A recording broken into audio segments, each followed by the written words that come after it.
Okay, um, I'm just going to play something live now. Kind of going back in the past, but what the hell? There's a lot of bullshit out there, so I'm just going to put up stuff that I did earlier on in my life. Funny enough, this is from Awake Radio, which I was one of the co-founders, but the main founder was our very own Dave Murphy. You know, he was around before the flat Earth. A lot of us were. But anyway, what I'm going to play tonight is an interview I did with a guy called the Celtic Rebel. That's his handle. And he did a movie a long time ago called Don't Go West. And that was very interesting. And I'm going to play this live now. I don't know, feck knows. Might have a copyright strike in the morning, but if you can listen to it or even record it while you're, listening to it. So I'm just going to play this now and chill out and listen to it myself. It's like a blast from the past. This is Delqua on Awake Radio in 2011, talking to Alex, the Celtic Rebel. You're tuned to Awake Radio. This is Del on a Friday. Late tonight. Had some problems there with software and the computer and everything, but I'm here now, and I'm glad to say that I'm joined by Alex, the Celtic Rebel, who's dropped by for a chat at such short notice. Thanks very much, man, for stepping in. Yeah, and thank you for not saying Celtic Rebel. Yeah, that's really weird. A lot of people say Celtic over here as well because, did you ever hear the football team, Irish-Scottish football team? No, I was aware of the Boston Celtics. They say it there as well. Yeah, no, they say it over here, Celtic, but Celtic is pretty much the way to go. Yeah, it's a sound. Yeah, although over here at the moment they're doing their best to take the Celtic out of Ireland altogether.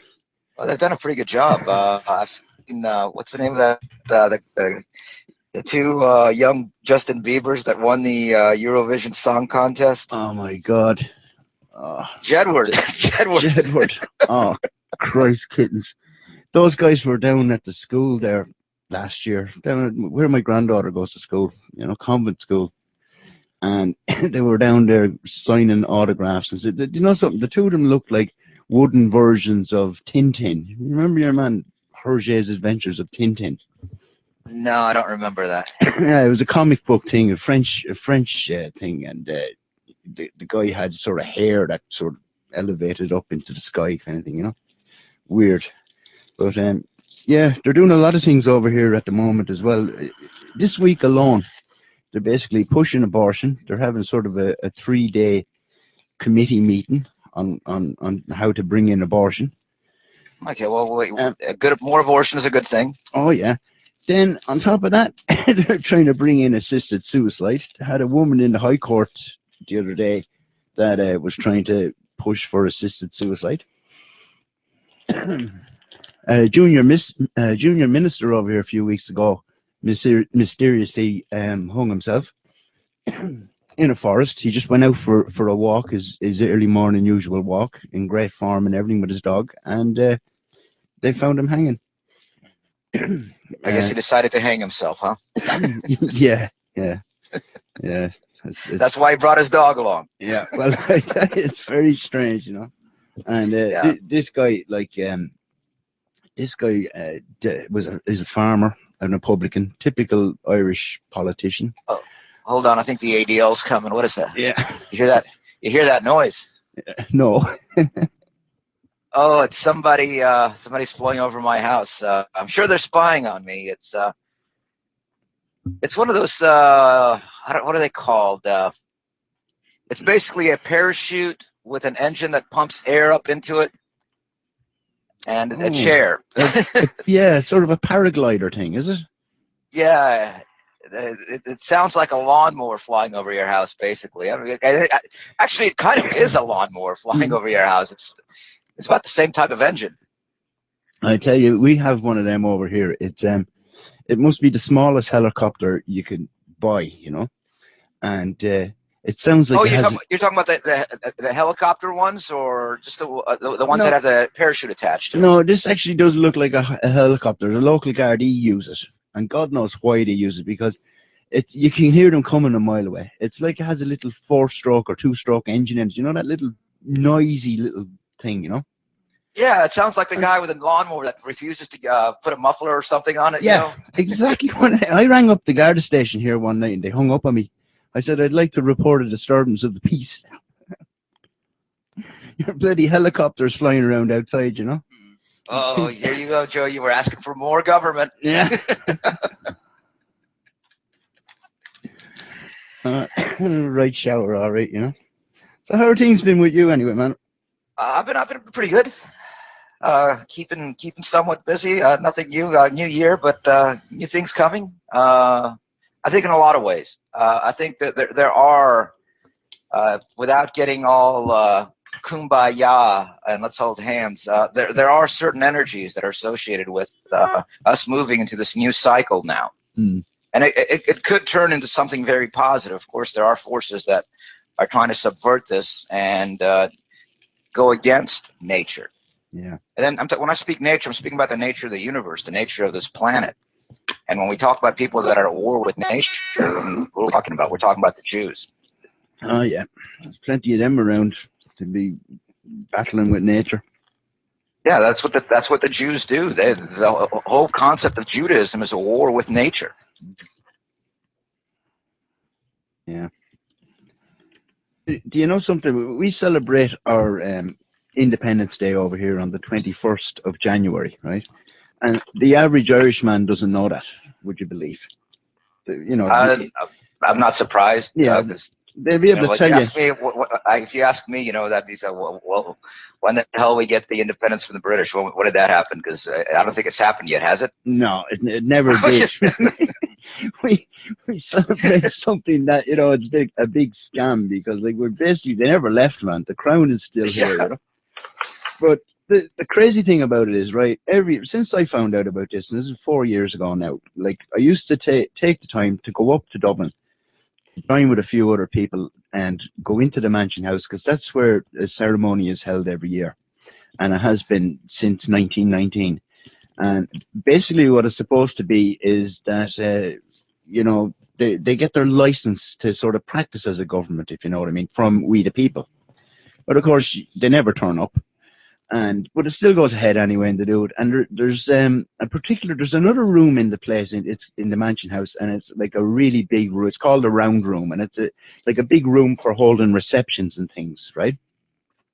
And they would not let any of us have that any year, right? It's always been the same. And just funny enough, I came across this thing, what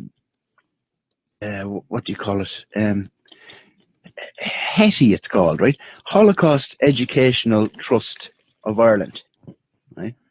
And lo and behold, they're having a celebration a week later, a week after us, and selling tickets to the thing and everything, and yet they have the Round Room opened up to them, which I think is just another example of the double standards. Considering our Minister for Defence and Justice happens to be a Jewish guy. Yeah. Of course.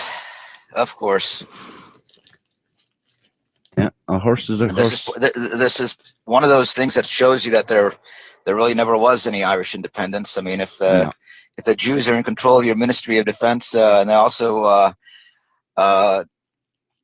take over public facilities, to celebrate their own events in lieu of, even if just assume that Irish Independence Day was real, it just shows you, what a joke the independence is.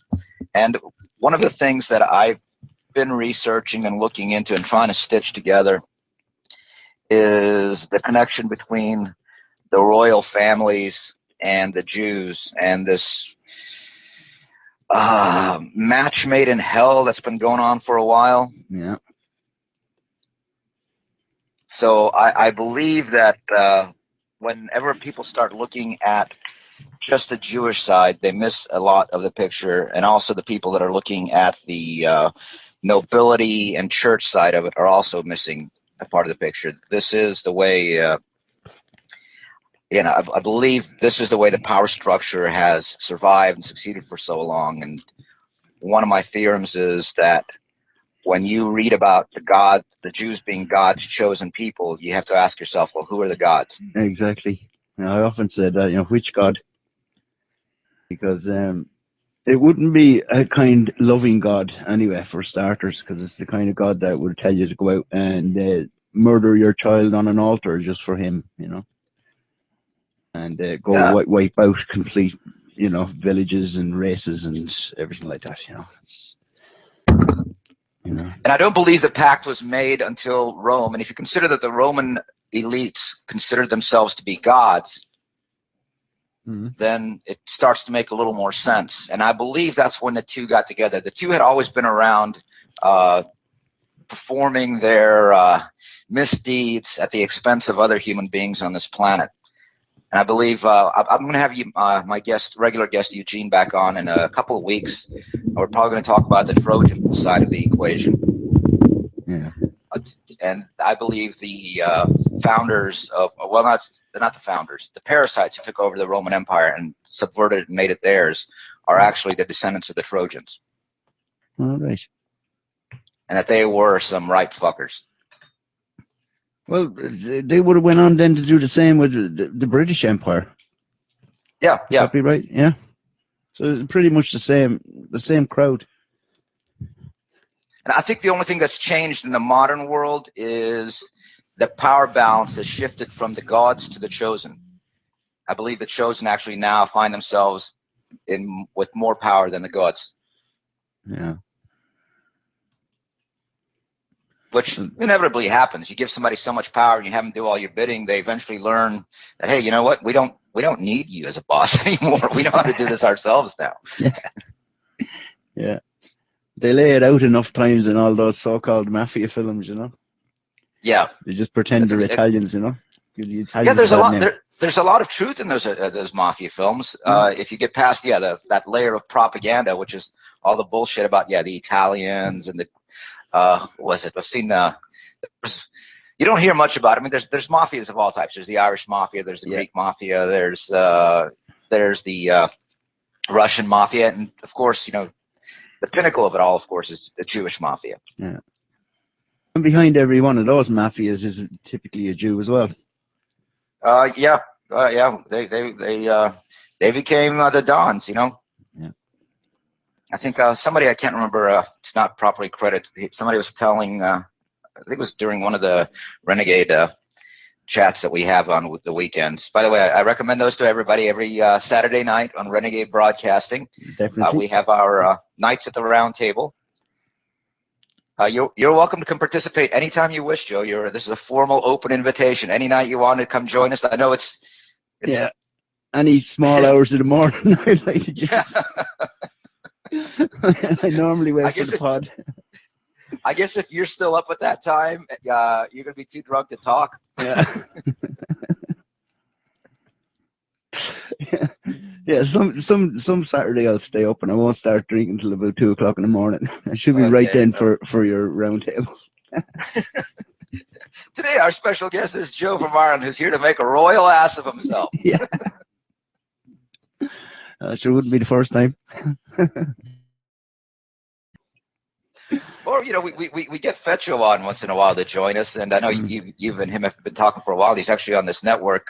Yeah. But he just comes on with his cup of coffee and joins it. Yeah, because he's even further ahead over in the man. They got mad time zones over there, Yeah, it's very funny. The thing I was talking about earlier, I know we're just having an informal discussion here. As far as all this information goes, there's this mindset that you find among the conspiracy theorists, which is like, well, where's your proof?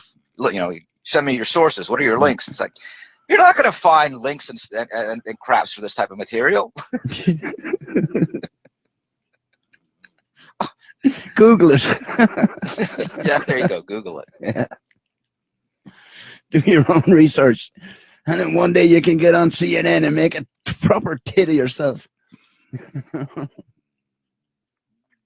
What it really is, and this is my methodology for trying to figure out what the hell is going on, and I got to admit, it's a pretty successful methodology considering what my work has accomplished.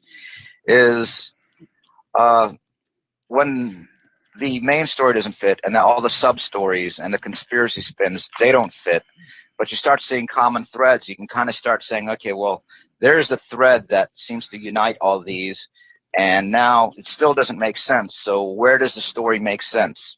Yeah. And where you find it making sense is in things that are unwritten. Well, a lot of stuff you can actually just see happening around us. I remember I had gone back to Greece once, and this is one of the points where I realized, here I am. I'm a college graduate. I thought I excelled in history quite well, and I had my grandmom and her second husband had come to visit, and this guy had fought the Germans during World War II, and he was in Crete when the British paratroopers landed. Mm. And he wanted to open fire on the British. And his commanding officer was like, no, we can't. No, they're here to help us. He's like, no, those are the guys we need to shoot. And when he told me this, I thought he was mad. Yeah. But now I look back on it, I'm like, wow, here's somebody who had never read a book, on history in his life. Mm. And he knew who to shoot.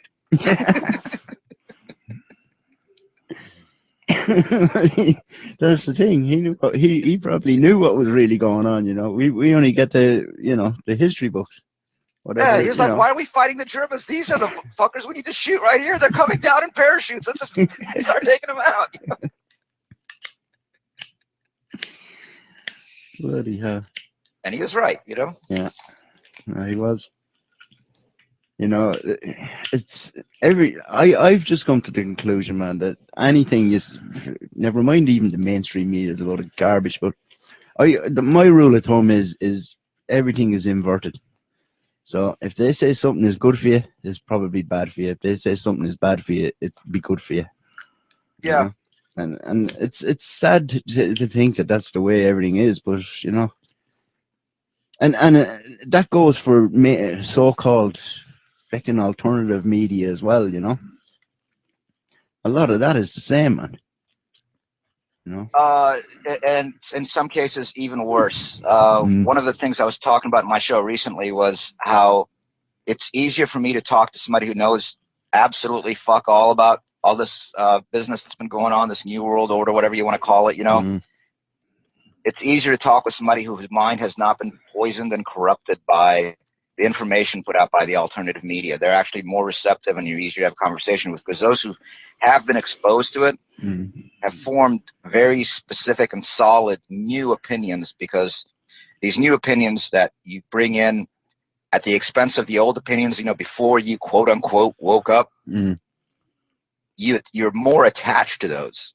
Yeah. Because you associate it with your moment of, awakening, finally getting smart, finally seeing your way through the lies. And when you're attached to that, you're more impossible to talk to. Yeah. Then a lot of people sort of have it, they take on, it's like a religious fever that they have, And one of the points I'm going to start making is even a lot of this information that a lot of us are coming into now, as far as the information about the Jews, don't get 100% attached to that either. No, definitely not. Because I think there's a, I think you were saying it yourself on one of your shows, and I know, I think Kyle was talking about it as well, but it makes sense that, there seems to be a lot more, anti-Jew stuff going around, and maybe it's time that they're trying to ferment that, at the moment. Yeah, well, they're definitely, they're ferment and definitely co-opt. Yeah. A lot of it, but yeah, a lot of the information, don't be surprised if a lot of the information stuff starts coming out that is put out by suspect groups is meant for us to latch onto and propagate, even though it may be false. And this could later come back to bite us, because this could be definitely disproven. Yeah. but it feeds well into this, especially one of the areas I plan to get into is, you've heard that nonsense about the synagogue of Satan and how the synagogue of Satan is the Jews and all this other bullshit. Yeah. And it's easy for a lot of people to buy into, and they try to support it with these things about certain rituals that certain Jews perform and stuff like that. And it's a lot more complicated than that. If it fits too conveniently into what you believe, and let's just say like your belief set is that, all right, the Jews are the ones behind all these problems, and right now I'm assuming that is the correct thing. When something fits a little too easily into it, you got to wonder, you got to make sure that you're not being planned, because look, they've been doing this campaign of disinformation forever. This is what the intelligence agencies do. Yeah. You'd wonder how the hell they have managed to get that so far advanced, and how they get so many people to go along with it, Well, they've been doing it for a while, and I think I talked to one of my shows before about how what I would do if I was in a position relating to I can't even remember now, but it's if you look at it without having done it, it looks like, wow, they must have massive resources, et cetera. And if it's something you've actually worked in yourself, then you start seeing, oh no, really, it's not that complicated. You try something, it doesn't work, then you tweak it here, tweak it there, and if you can look at how logic circuits work and function, then you can start understanding people. Well, then, logic circuits sometimes can behave in, I wouldn't say unpredictable ways, but there's a word we used back in engineering school. What is it? Fuzzy logic was the term, where there's sometimes ambiguity in which way a circuit's going to flip. Because we're talking about ones and zeros when you're looking at a circuit board. Yeah. But when you use fuzzy logic, the result is not always 100% predictable, but it is using statistical analysis. What was it called? The field, statistics and probability. Mm-hmm. You can guess within an almost 100% range which way it will flip based on the inputs. Well, you can start applying this to human beings as well. You can say, well, we're not computers, but when we have the software programming being given to us by the media, the alternative media, the education system, et cetera, and also social interaction based on these factors, you can kind of predict which way a fuzzy circuit like a human being will flip. If it doesn't go the way you can predict, well, then you refine the inputs. Mm-hmm. And over time, you can predict with a greater degree of certainty. That's what they've been doing for so long now, man. It gets to the point where, you can literally wonder, well, I am the product of this programming. Where does this fucking programming stop and where do I begin? And it takes an awful lot of thinking about, I find.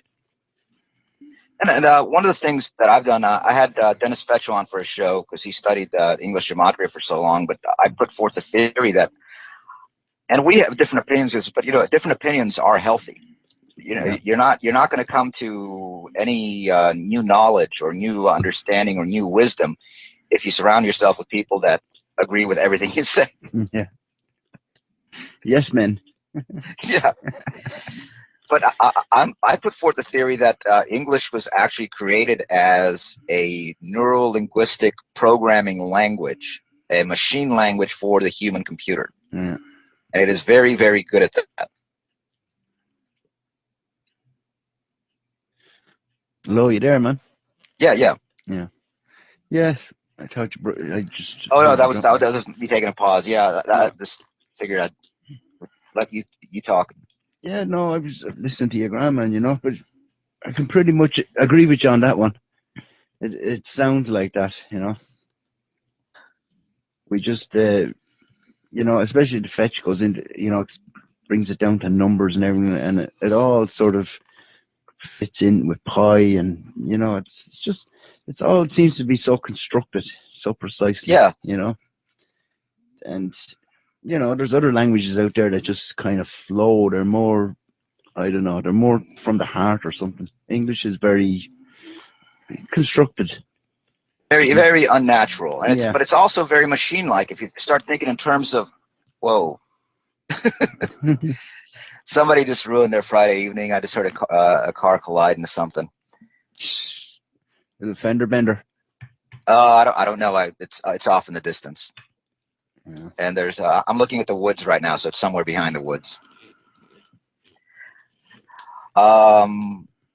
Sorry, that threw me. Yeah.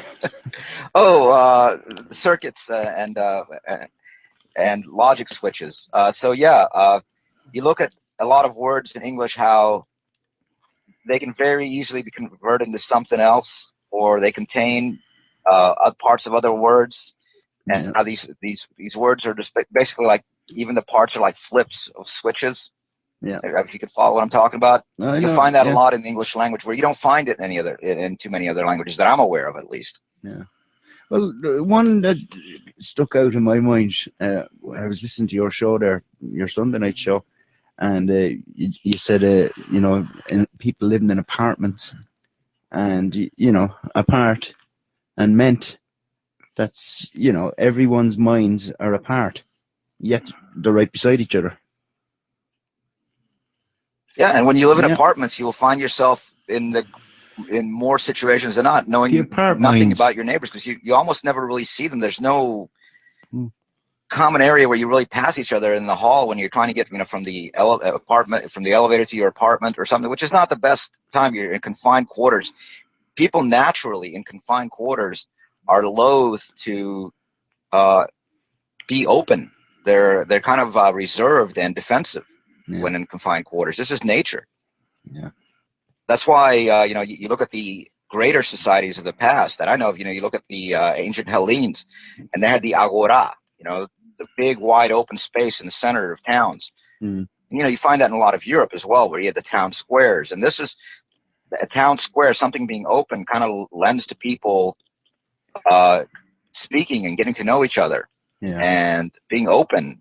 Yeah. Their minds, they're emotionally, and they're just not defensive. Yeah. Well, I tell you where I live now. I'm living in my hometown. I was actually born in this town, and not in a hospital. Funny enough, born at home.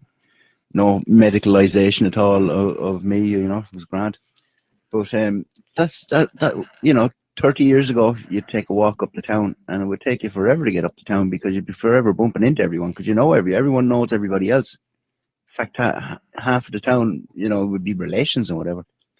These days, well, apart from even immigration and whatever, just with other Irish people moving into town, it's just completely changed the dynamics of the town. It's a lot more impersonal. It's basically people sort of just shut the door and switch on the idiot box, and that'd be it. There isn't as much interaction as there used to be, and And it's actually, the sad. word You the know? word you just used there is a great example of it. I mean, look with how little effort you change the word personal to the opposite of it. Personal, impersonal, Yeah, that's right. right? Yeah, I mean, let's take another word right there, congruous, if something that fits. So, it's congruous. yeah, Well, you put in front of it, and now you have the opposite, right? yeah, But now you, as a thinker, if you're trying to think for yourself, you're not a machine.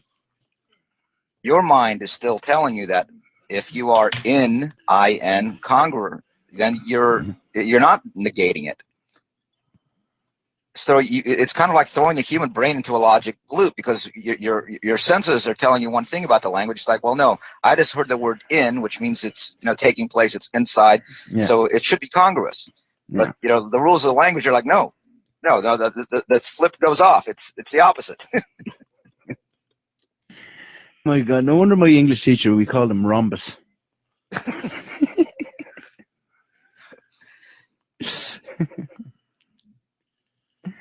Yeah. Rhombus. Rhombus, yeah. That was some throwback to the past. Guy was very funny. He was old school. He used to wear one of those, the black caps and the gown, not the Okay. gown, the little cape thing over a suit. Would he whack you with a ruler? Or was he like the guy in the Yeah, Pink well, Floyd video? I was just about to say that's what the first time I seen Pink Floyd. I said, "There's fucking Rhombus," you know. Yeah.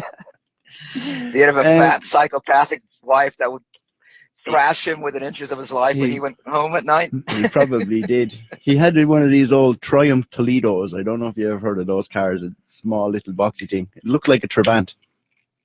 You know. I'm not familiar with the Toledo. I had a TR6 at one point. Yeah. But man, this One of thing those was TR something. pristine condition. I think he just drove to school and back every day, and the thing looked like showroom, you know, except it was about 30 years old at that stage, you know. Yeah. British engineering, fine British engineering. That's it. Whatever the days. Yeah, well, actually, I jest. The British cars are notorious for breaking down all the time. Yeah. I have a Nissan myself, actually. They used to be Datsun, I think. Yeah. Yeah. Great cars at one time. I don't know anymore. I can't vouch for them anymore. But yeah, when they were Datsuns and going into that early Nissan phase, they were making some really good cars back then. Yeah. Well, the one I have is a '99, and I wouldn't buy anything of Nissan after that because they were taken over by Renault, and they basically fecked up whatever Nissan quality bits of it, you know. Oh yeah, because Renault made all those famously legendary, reliable cars like the, like the. Like nothing that comes to one. mind for some reason. I remember there used to be a few Citroens there a few years back, you know, and the fucking things run like hydraulics. You know, I used to work in a petrol station after school, and these cars would come in, and the next minute I'd go, psst, and it just start going down. I swear the tires were like, you know, flat, but it wasn't. It was the car going down over, you know, crazy stuff. I'll have to hand this to the French. You know, again, French engineering, not something they're known for, but the Citroens were actually pretty damn cool cars, and were so for many years. You know, I remember seeing them in Europe, and they just stood out wherever you saw them. Yeah, they looked like something like a throwback to World War II. Some of them. Yeah. Kind of like that during that, you know, when Americans were envisioning that, you know, in the next 40, 50 years, we'd be driving around in flying cars and all this other nonsense that could have come to be a reality if technology wasn't suppressed by, I guess now we're back to the Jews. Well, I remember what you used to watch Lost in Space, and it used to be great when your man used to put on the jetpack and he'd start flying around, you know, whatever planet they were on. It always seemed to be just Nevada desert or whatever. But they did have them, you know. I remember. Oh, most likely, probably somewhere around the Death Valley area or Arizona, a little closer to Los Angeles. Yeah. Yeah, funny enough. Actually, no. Well, you know, Nevada's not that far, so yeah, it could very well be Nevada. Yeah. And actually, no, Nevada's closer. I know you're right, Nevada. No, it would be Nevada before it was Arizona. Yeah. Yeah, I was looking at something there the other night, and the latest from the military-industrial complex, and it looks like you know what it actually looks like from the distance? The Thunderbird 2, the big green thing. It's basically an airship. Are you talking about the car? Sorry? Wait, I'm confused. Oh no! I'm talking about this thing is like an airship. You know, it's an actual military, you know, to replace a plane. You know, but it's really, you know, it looks like something out of Thunderbirds. You know, it doesn't. Oh, Thunderbirds! That was the series. The kids. The kids thing. I used to watch that with the puppets. Puppets, yeah. Yeah, marionettes or whatever. You know, they were sort of a cross, weren't they? They were kind of like.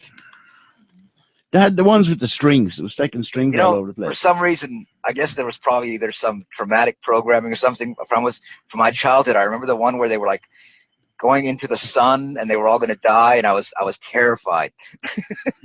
Yes. I don't remember that one myself. I used to think Thunderbird 2 was cool. It used to just come out, you know, and take off. The swimming pool would open up, you know. Well, if you go back and think about the stuff you watched as a kid, and if there's anything that really stands out in that, you know, because, you know, we all have very, very hazy memories of, you know, we're not going to remember every goddamn little show we watched as a kid. Yeah. And when you think of something and automatically you think about one sequence or one show or one scene, there's probably a good reason for that. And that's because, again, as a human machine, as a kid, you're still more in line with your nature than you are the programming. You haven't had, your English indoctrination, et cetera, your machine code programming yet. Yeah. And you still, I think kids are sometimes actually a lot better than adults at seeing a lot of the stuff, where some of my areas of work get into. I remember watching The Little Rascals when I was a kid, and for some reason, the one episode I seem to remember the most, or the one scene, was the one where they made this big, what do you call those cars that they make out of wood? Yeah, the go-kart things. Yeah, the downhill racer things. Yeah. No, them. Okay. I made one myself at the time. Wheels off prams and bits of wood and orange boxes. Which, by the way, for the record, you don't see kids doing it anymore because they're concerned about the liabilities. Yeah. Plus, they'd be inside, like, driving a simulated one on their Xbox. Yeah, exactly. So I remember this one little, more than any other, I remember this one Little Rascals where the kids all got in this soapbox racer and went. They had built a really long one, so basically the entire Little Rascals cast fit on one of them, and they couldn't. The comedy was they couldn't control it, so it went out of control. And, you can imagine slapstick. I do have memories of that crap there. Yeah, I do have memories of that one. But it ends with them going through the bushes, and when they go through the bushes, what happens is the bushes tear off every stitch of clothing from each one of them. So it ends with all of them completely naked on this long cart. Yeah. Now, why do I remember this from my childhood when, nudity didn't mean anything to me? I hadn't gone through my sexual, I hadn't hit my head sexual years, because I knew as a kid there was something very wrong with that, but I didn't know what it was. Yeah. Okay? And, now you have all these people who are like, oh, the Celtic Rebel, he finds things and everything. No, it's there, man. You find it because it is fucking there, Yeah, because when you look at something like this, what we're so stupid and have been programmed, again, by the programming that we've received over our course of our lives is, okay, here's these kids. They are all completely naked. Yeah. Where are their parents? Who is filming them? Who is around them? You got cast, you got the crew, you got all sorts of people around surrounding a bunch of kids that are not their own, and they're completely naked without their parents around. Yeah. I know, it's crazy. It's sick. But I was pointing out to somebody else, there's a Shirley Temple scene where Daddy comes home and decides that Shirley's been... she got dirty and she needed a bath, so he takes her and starts dipping her in the spring over and over again, right? And people, again, look at it as innocent. Well, this is what a father would do, right? There's nothing wrong with a father holding his naked child and dipping her in the water, right? Nothing. I mean, there isn't anything wrong with that.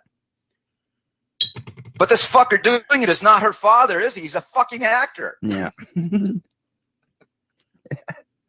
It's like if they really wanted to illustrate she was 30 and had to go and have a bath, you just send her upstairs and have a bath, And why did we even need to see it? You don't need to see it. You definitely don't need to see it.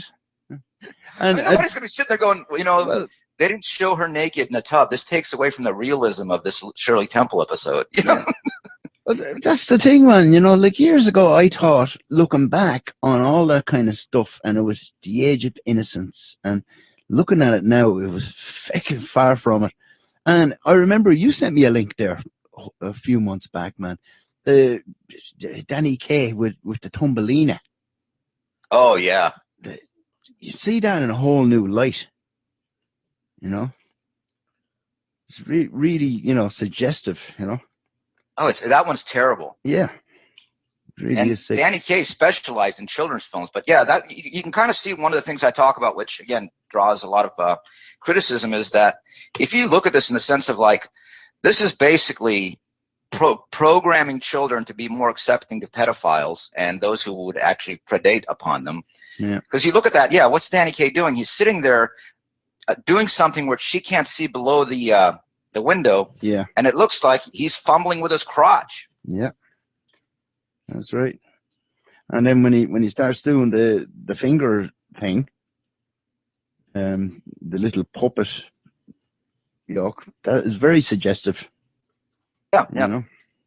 And now that could very well be his penis. Now that's just Yeah. saying, like, to some predators, like, hey, if a little girl's seen this, what she can do is he can do the same thing, but you can draw a little smiley face on your penis.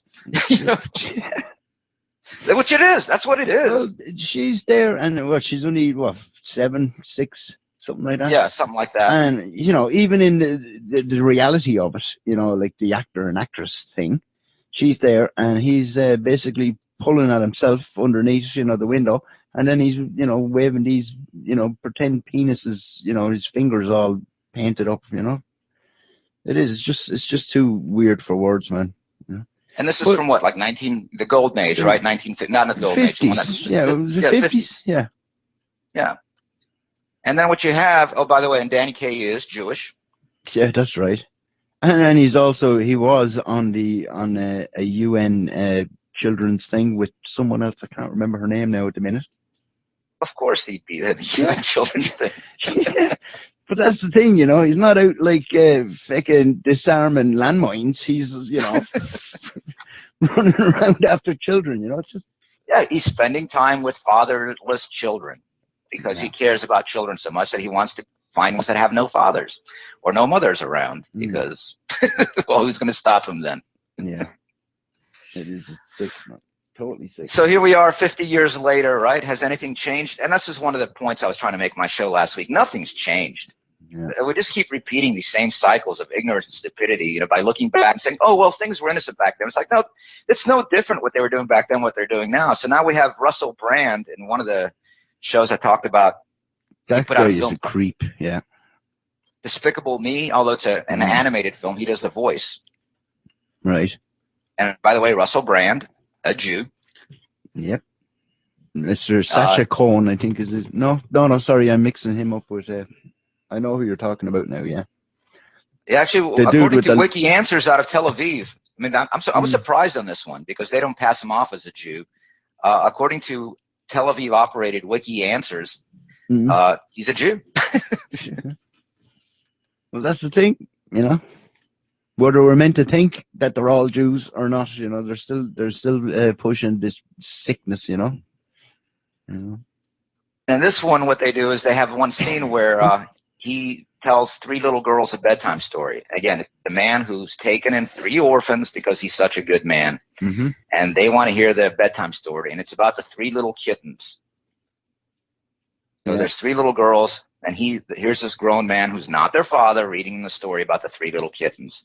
But for him to tell the story properly, he has to pull out the little finger puppets and stick each one of his fingers inside one of the kittens. Mm-hmm. Okay, I mean, that's suggestive enough there. Yeah. No. And then there's a scene where there's a unicorn with a hole where its horn would be. And he's supposed to stick something through that to represent a unicorn, and he sticks his nose, which is shaped like a giant penis, through the hole. Oh, for God's sake. Okay, and of course, the story ends with the kittens drinking the unicorn milk. Oh.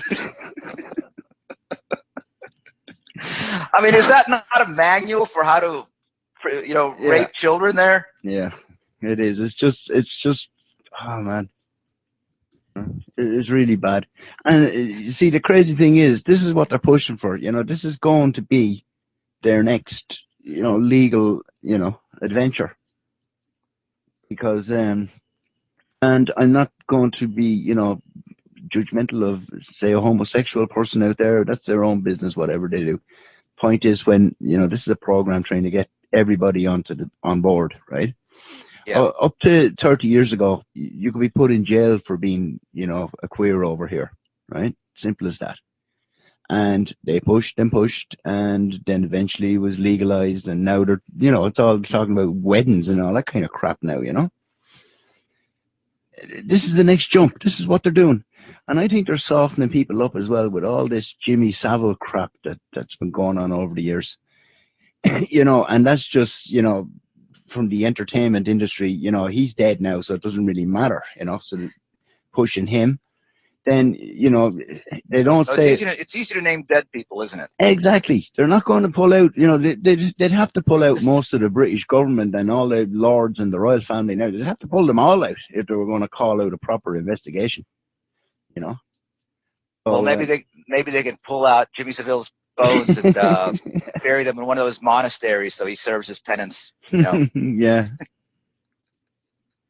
He probably paid enough indulgences when he was alive anyway, And maybe we can have one of the bishops come and take his bones and I commend thee to hell, Jimmy Savile. Yeah. That's right. And he always going on, Jim will fix it for you. And you, and you, and you. That used to be the theme tune of his fucking Jim will fix it show. I was looking into that, just some things, and one of the things I found very interesting was apparently these parties were attended by Jimmy Savile. I forget who the other guy's name is, another big entertainer, but the other interesting character that would attend these things with them was Brian Epstein. That's right, yeah. Mr. Beatles. Yeah, your man from the Beatles. Yeah. But you see, here's the thing, man.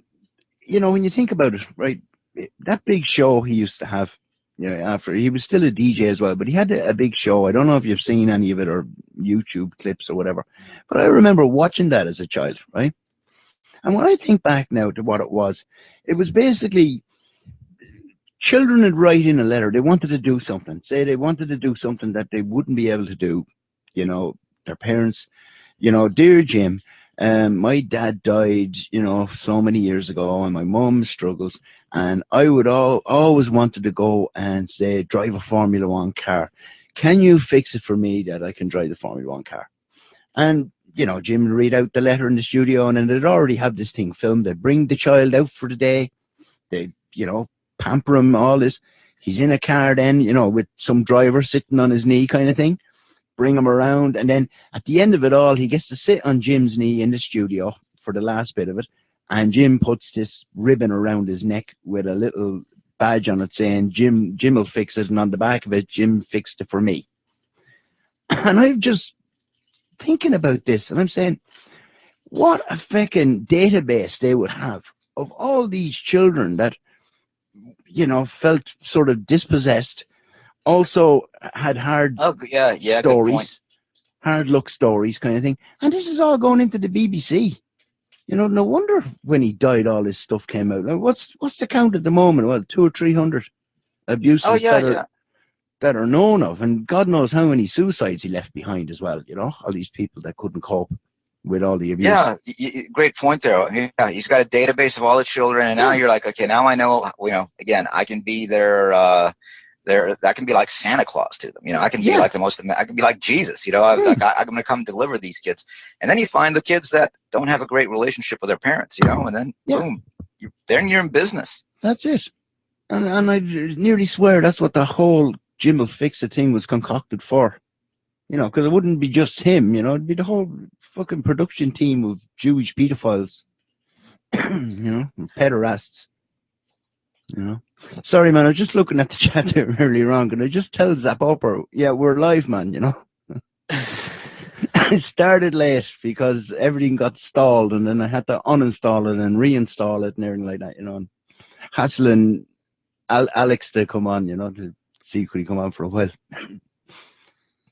Yeah, you were supposed to do it a little bit earlier or so because the sun's getting ready to go down, and I really normally I'm not on about this time. I would have really enjoyed just sitting in the back patio the entire time. Yeah, well, man, it's technology. Technology, that's it. Everyone's afraid of technology. I tell you what, can you play a song for just a minute? I just can need indeed, man. Yeah, I was thinking the same myself. Right, okay. Listen, right, go on, man. You're tuned to Awake Radio, and this is Dell on a Friday night, and with the Celtic Rebel. So we're going to take a break now. I'll play a song, and this is from an Irish band from the early 80s. They never made it anywhere because they were good, and U2 were already after taking that place, So it's a band called Light a Big Fire, and it's called Mr.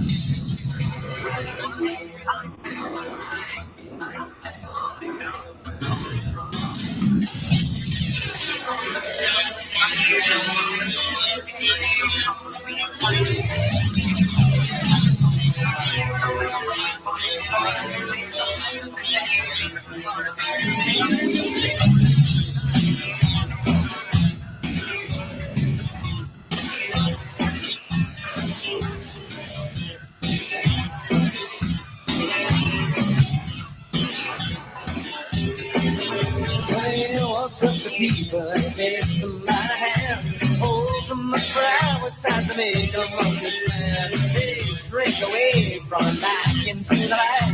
They say it's harmless, and I hope that they're right. But Mr. Twilight,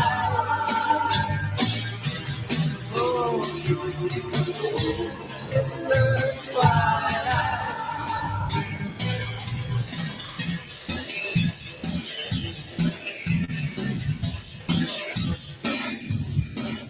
I don't see him very much. I walk on different streets, but every time I see him, I look down and I say, "Do yourself this minute and get me out of this place. I don't want to hear his voice, and I don't want to see his face because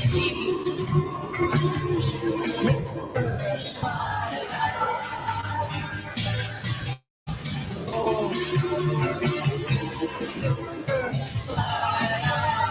he said, "Guys with sunglasses in the middle of the night, checking on the mud tonight. Look at the way she walks. Hey, what are you looking at? Are you looking at me? Yeah, I'm looking at you. Now we are all under hello, Mr. Twilight.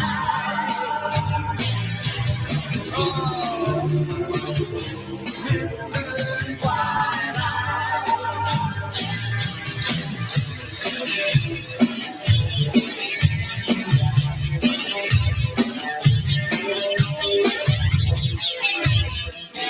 There comes the time for the menace.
I wonder where he is, but of course I don't really care. I look under my bed and I comb through my hair. Well, I just have to go out and walk around the street tonight and search for the man that they call Mr. Twilight.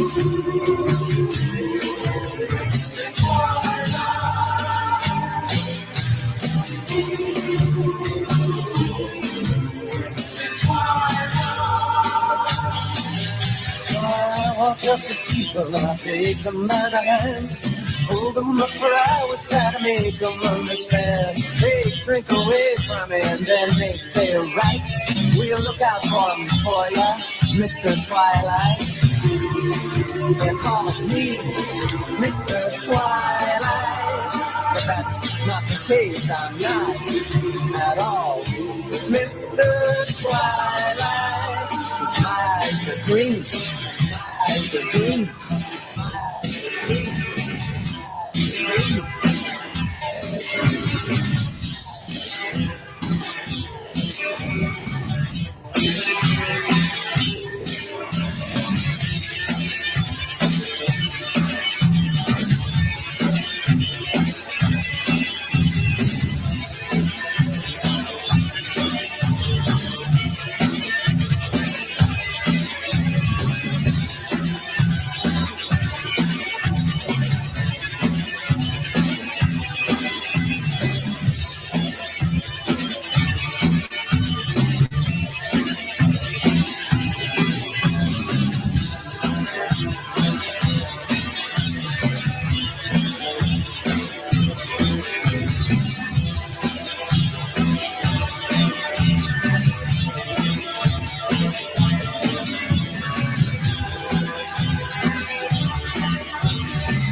You're tuned to Awake Radio. This is Del on a Friday night, and I'm still here with Celtic Rebel. Um, right, so what were we talking about there before you went, man? Your man Jimmy Seville. Oh, yeah, right, dodgy character he was.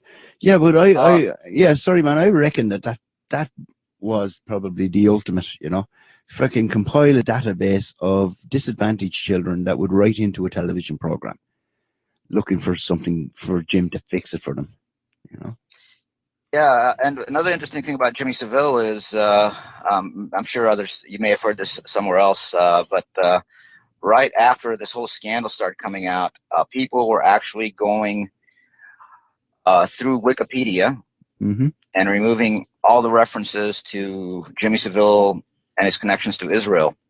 That's right, yeah. The guy spoke before the Knesset, That's right. Did he get some medal for great services to Israel? Yeah. Yeah, he probably made photocopies of all those letters and sent them off to Tel Aviv. It's funny how ridiculously propagandized and brainwashed people are. You'd think, and this was long after I got started doing what I was doing. I brought up Chuck Norris, and I get tired of people making Chuck Norris jokes because look, Chuck Norris is the Jew. Again. No, that I didn't know. No, Chuck Norris isn't a Jew. and it's true. If you go looking to try to find out, what his ethnicity is, you will not find any connections to him in Judaism. Yeah. So, is he a Jew? Well, he won the some Jewish groups Jewish Humanitarian of the Year award. Yeah. Okay. It wasn't the Humanitarian of the Year award given by a Jewish group. It was the Jewish Humanitarian of the Year award. So you don't get one of them unless you're part of the tribe, like, yeah. Yeah. I mean, what more proof do you need? People are like, oh, well, I need, again, what I was talking about earlier at the beginning of the show, right? People are like, do you have proof? Do you have a link? I was like, there it is right there. That's all the evidence you need. Yeah. So, which makes me wonder now about the actual surname Norris, because there's a few politicians over here of that name, and one of them is weird. I never liked him. I always thought he was weird, and he'd be in his 60s or 70s now, but he even talks. He actually did come out, and he's openly gay, but he goes. I can imagine. I can imagine what he'd be up to now. And Norris again. I wonder Yeah. I was looking into it at one time because, Australia is another country that's completely taken over by the Jews. Yeah. There's a lot of names that they had adopted so that they wouldn't stand out as they were taking over Australia. Yeah. These just sound like good old, Australian names, whatever the hell that means, convict names. Yeah. Well, either convict or screws. I don't know which is worse. 50% of each. Yeah, that's true. One or the other, right?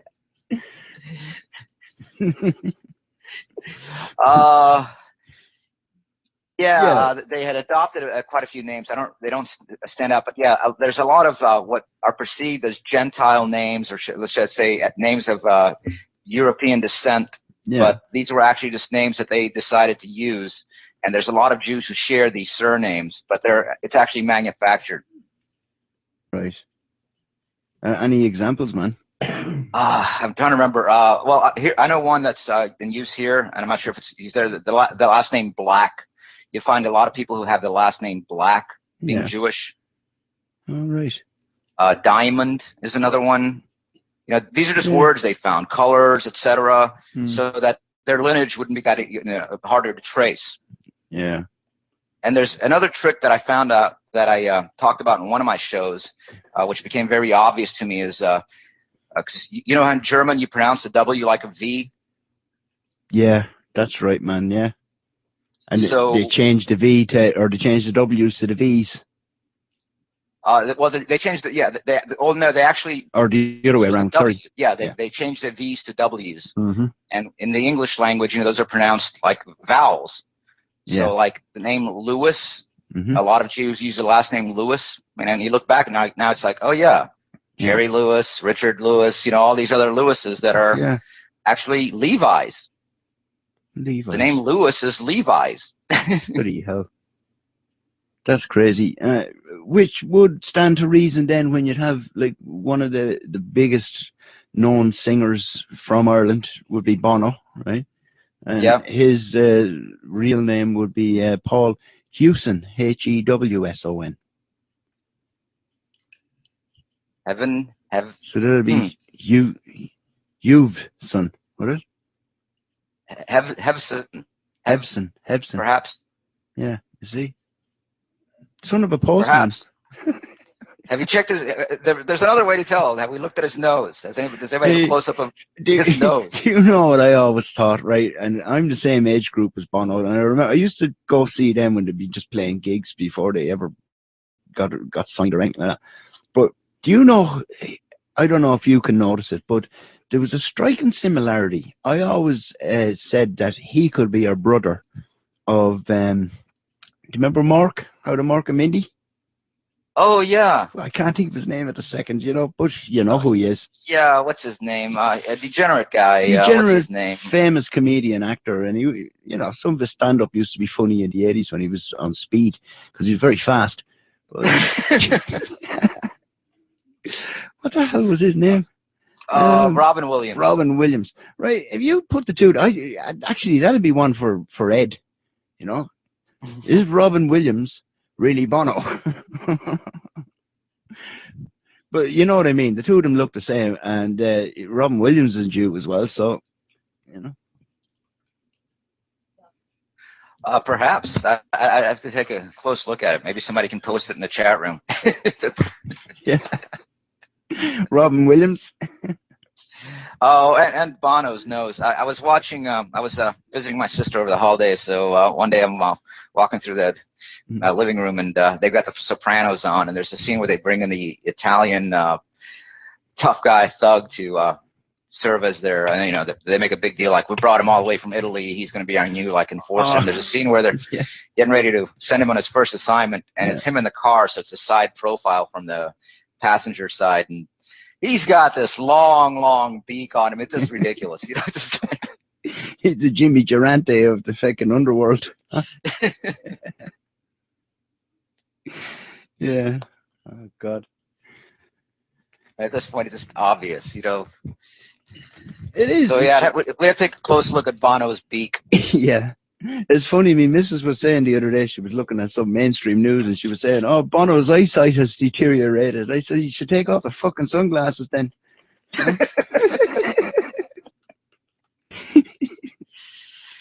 I think one of the areas I'll be going into in my upcoming shows, this Sunday I'll be talking more about the racial issues. Actually, just more about Black Americans and Black people in general.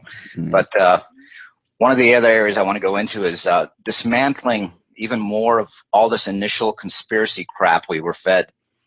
And if you remember, at least for me, it was a couple of years ago. For some people, it might be a year ago, or I'm saying maybe even longer. But depending on when you came into this information, there was a definite push to get people to focus in on Bono, Bill Gates, and all these other people, like the Al Gores, etc., and these celebrities.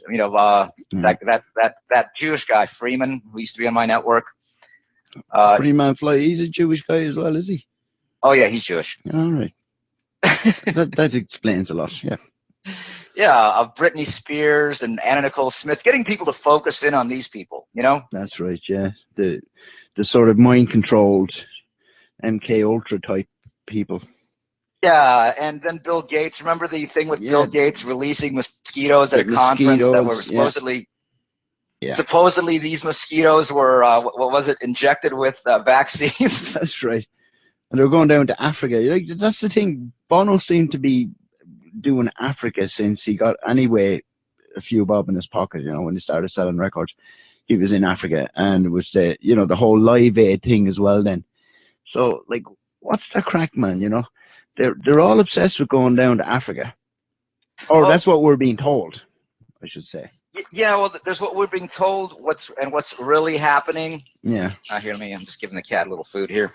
That's what I want to dismantle is what they want us to focus in on. I mean, there's I did it myself early on, focusing in on Britney Spears and the roles she was playing and some of the other.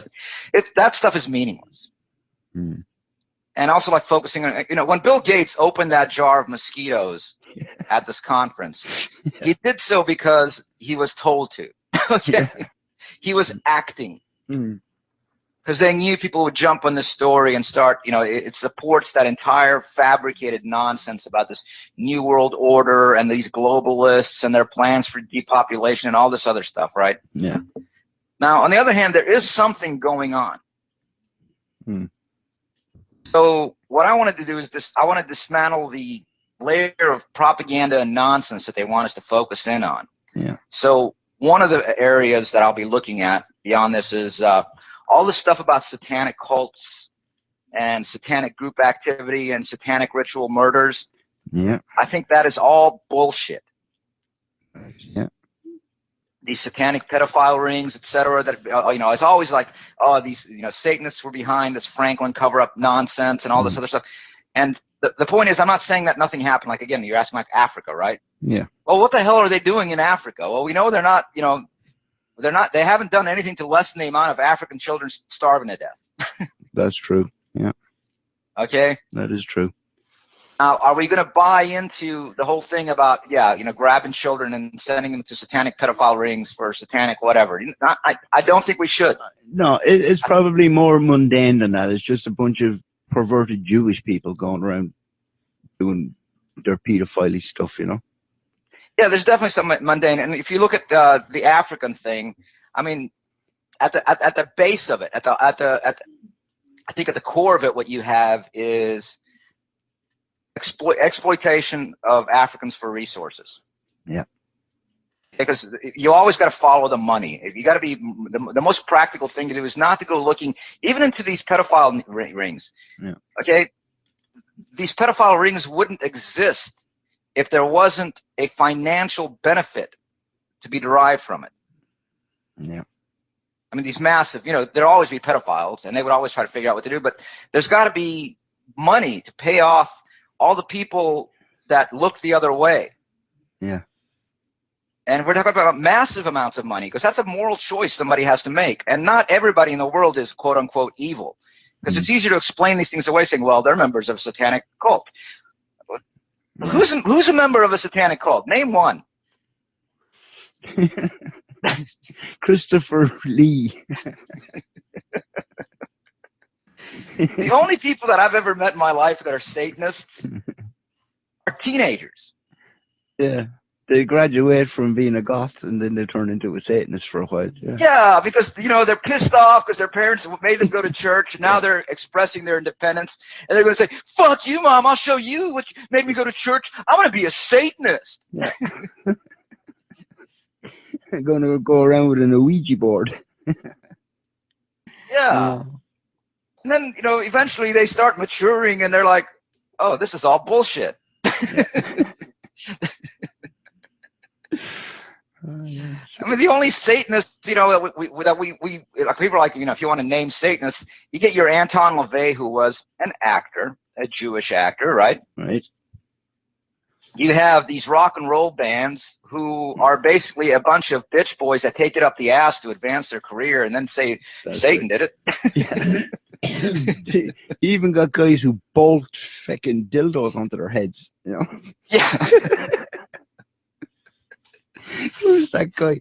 I couldn't believe when I seen him. I said, "Fucking hell!" Straight out of Central Casting. Oh, that's the guy. That's Freeman's friend. That's right. Yeah. Yeah. Frater. No, not Frater Rex. No, it's the other guy. It's the Satan guy. He goes by the name Rex Church. Rex Church. That's the one. Yeah. And I guess he legally changed his name to Diabolus Rex Church. Diabolus Rex Church. Yeah. That's him, yeah. Yeah, I think the guy's like 5'3", and he's just like an inch taller than Bono, so.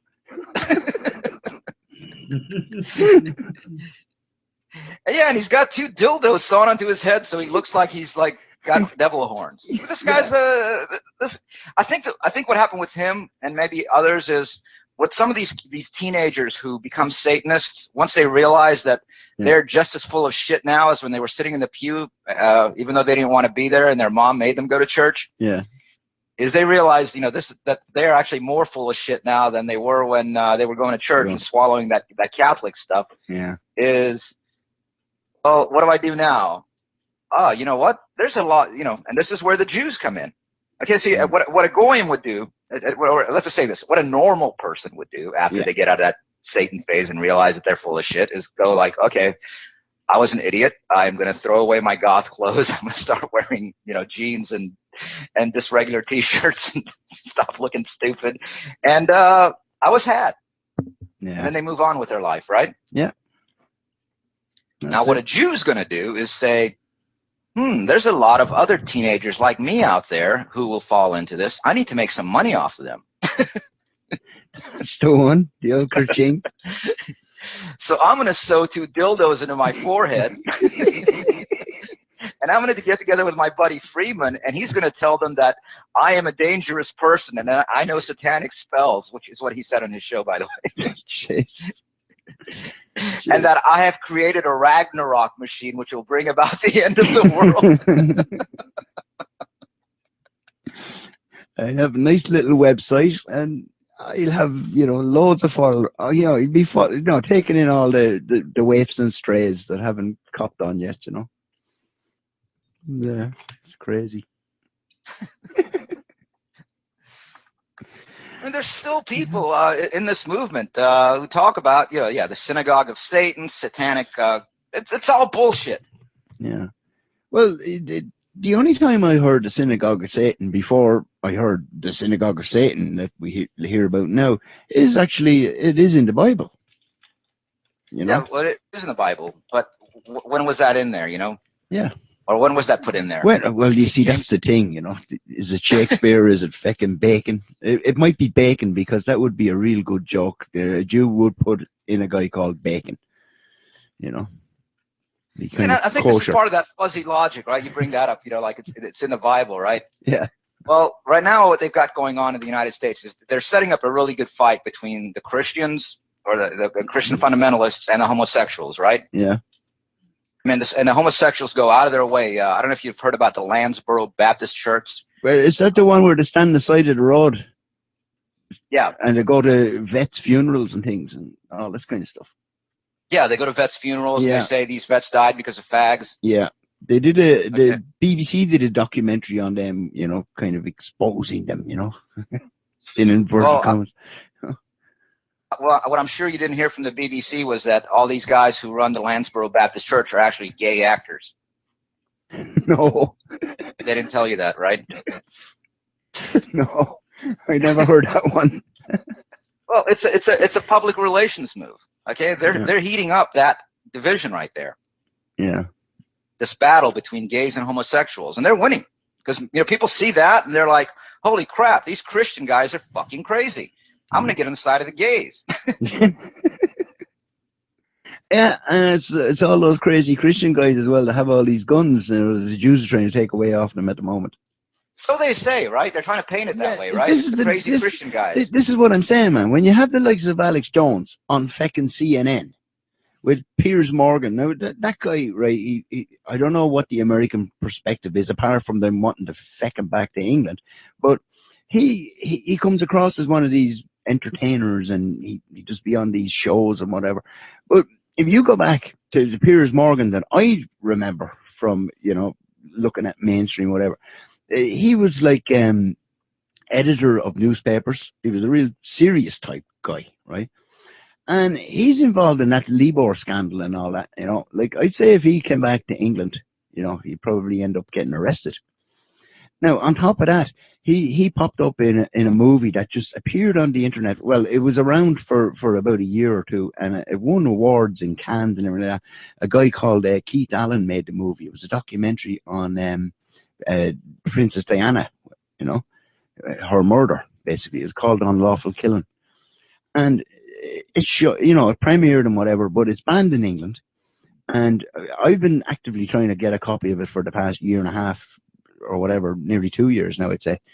But it just appeared there about 3 weeks ago on one of the torrents, Cyber Sage, on one of the torrent sites, and downloaded it, watched it, and all of a sudden it was everywhere. It was on YouTube, it was on different sites, and then all of a sudden it was gone again.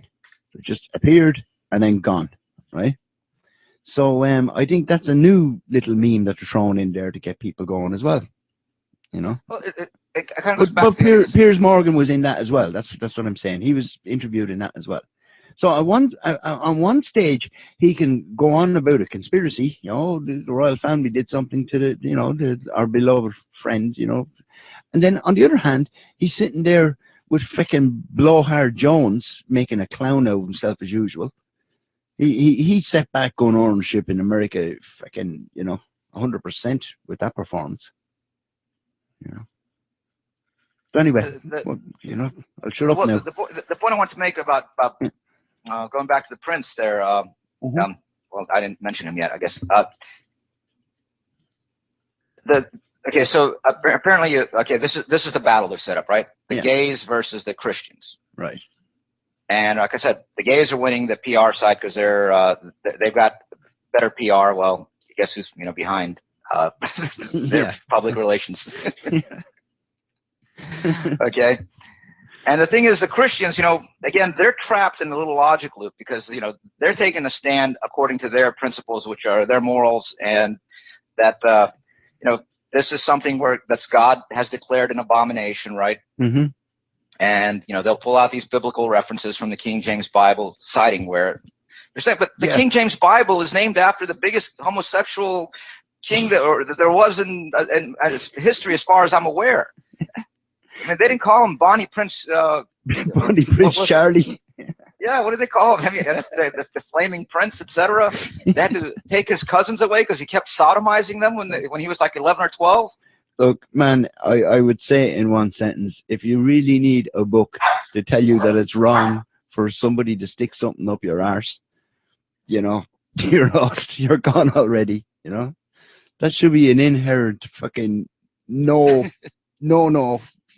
Fucking alarm bell going off straight away, when someone suggests it, I don't know whether I should do it or not. It's not in the user manual. Exactly.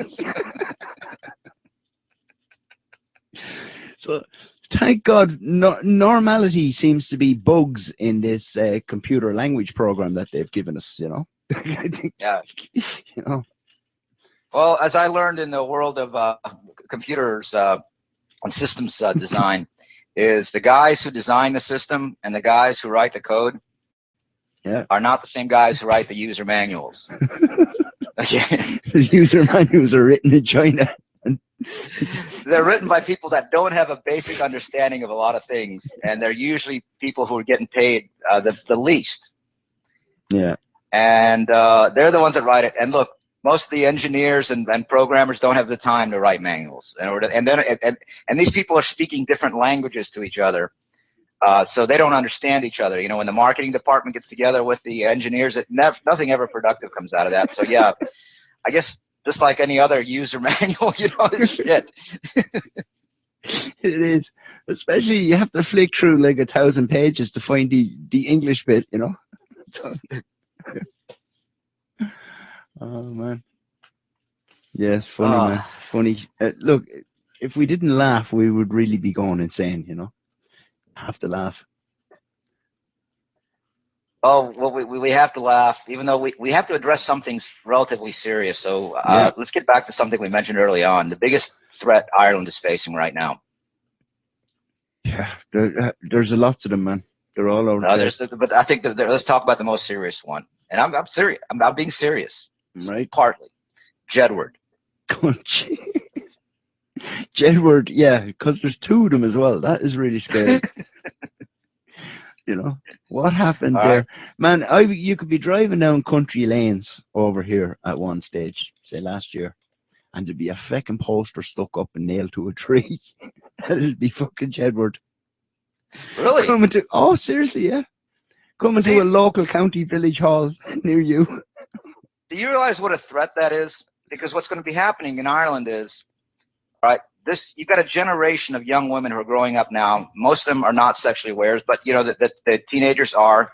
They're just starting to discover their bodies, and of course, they're learning in sex education at school that they need to masturbate feverishly like a monkey on steroids. Yeah, no, seriously, man, the damage has already been done. Jedward is like the joke.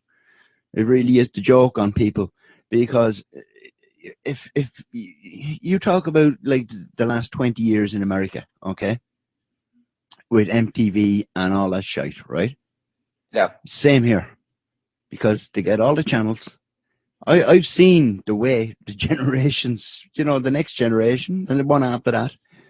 I guess Jedward wouldn't have been possible had they not planted all the seeds already. Yes, Jedward is it's like a bizarre product of all that. They didn't just throw Jedward there too. Jedward is actually, I would even go as far to say that Jedward's probably an organic thing. That it's the product of all the other shite that they don't even need to fucking create a Jedward. It spontaneously appeared, if you know what I mean. So you're saying that, not that I advocate the murder or kidnapping of anybody, but if they were to black bag Jedward and take him out of Ireland, that wouldn't fix it. Just lead breadcrumbs and a few fucking coins and just put them on a boat somewhere, They'll go to Israel or somewhere, No, seriously. They would do really well in Israel, but then again, they would probably disappear by the time they were in their 20s because they'd be too old for anybody who really want them anymore. Well, one of them could escape and go on Red Ice Radio and give their life story. That's true. They could become. They could do very well. They could actually split. Yeah. One could become like the Nibiru who's coming back in 2014 guy, and the other one could be the Jew hater. Yeah. And both of them will probably be, at separate times being, arrested in some toilet in Miami or somewhere, or Florida, at least. Maybe we could get him on the Rents Radio Network, the one that hates the Jews, and he'd be like, what the other Jew haters do. They go, all right, the problem is the Jews, and what we need to do to get rid of the Jews is we need to start a war of all white Americans against the Negroes. It's like, huh? What? That doesn't make any sense. No, it doesn't. But that's what a lot of these Jew-hating advocates talk about. They talk about, the black people are the problem. It's like, wait a minute, I thought you said it was the Jews. Well, it's the Jews, but we got to attack the blacks. Yeah. No, I tell you, I listened to an interesting one there last week. Bryzer. You met Bryzer. Yeah. And he had, Pastor Manning. Have you ever heard of him? Oh, yeah. That was Obama's preacher. He's a black preacher who advocates, like, fucking, he's basically giving out about the black people that, they're still complaining about slavery and blah, blah, blah, Why don't, and why the hell don't we just build up together, and go back to Africa and stuff like that, Not in a bad way, just go back to your spiritual home and whatever. And that's basically, what he advocates. He thinks Obama is, basically an actor.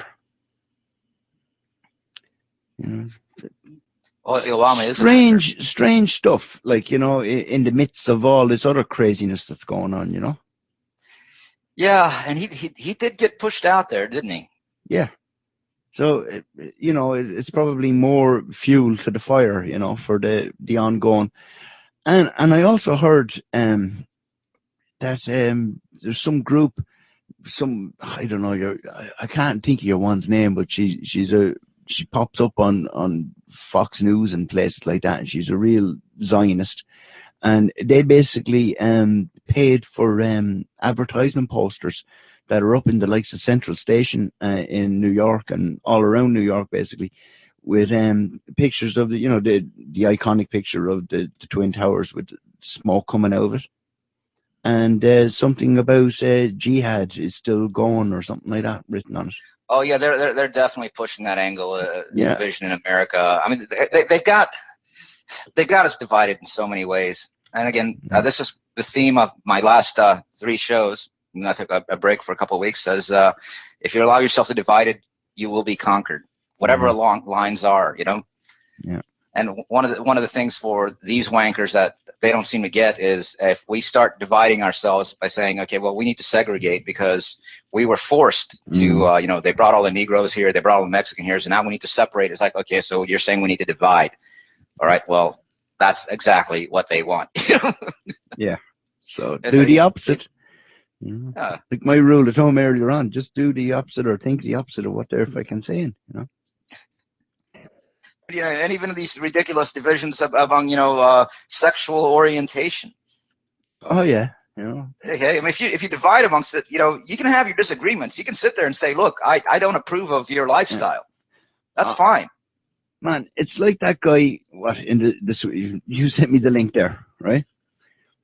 The guy that he's 45 and he you know, I'm thinking like this, you know, either way this guy is sick, right? But he had a cunning plan, right?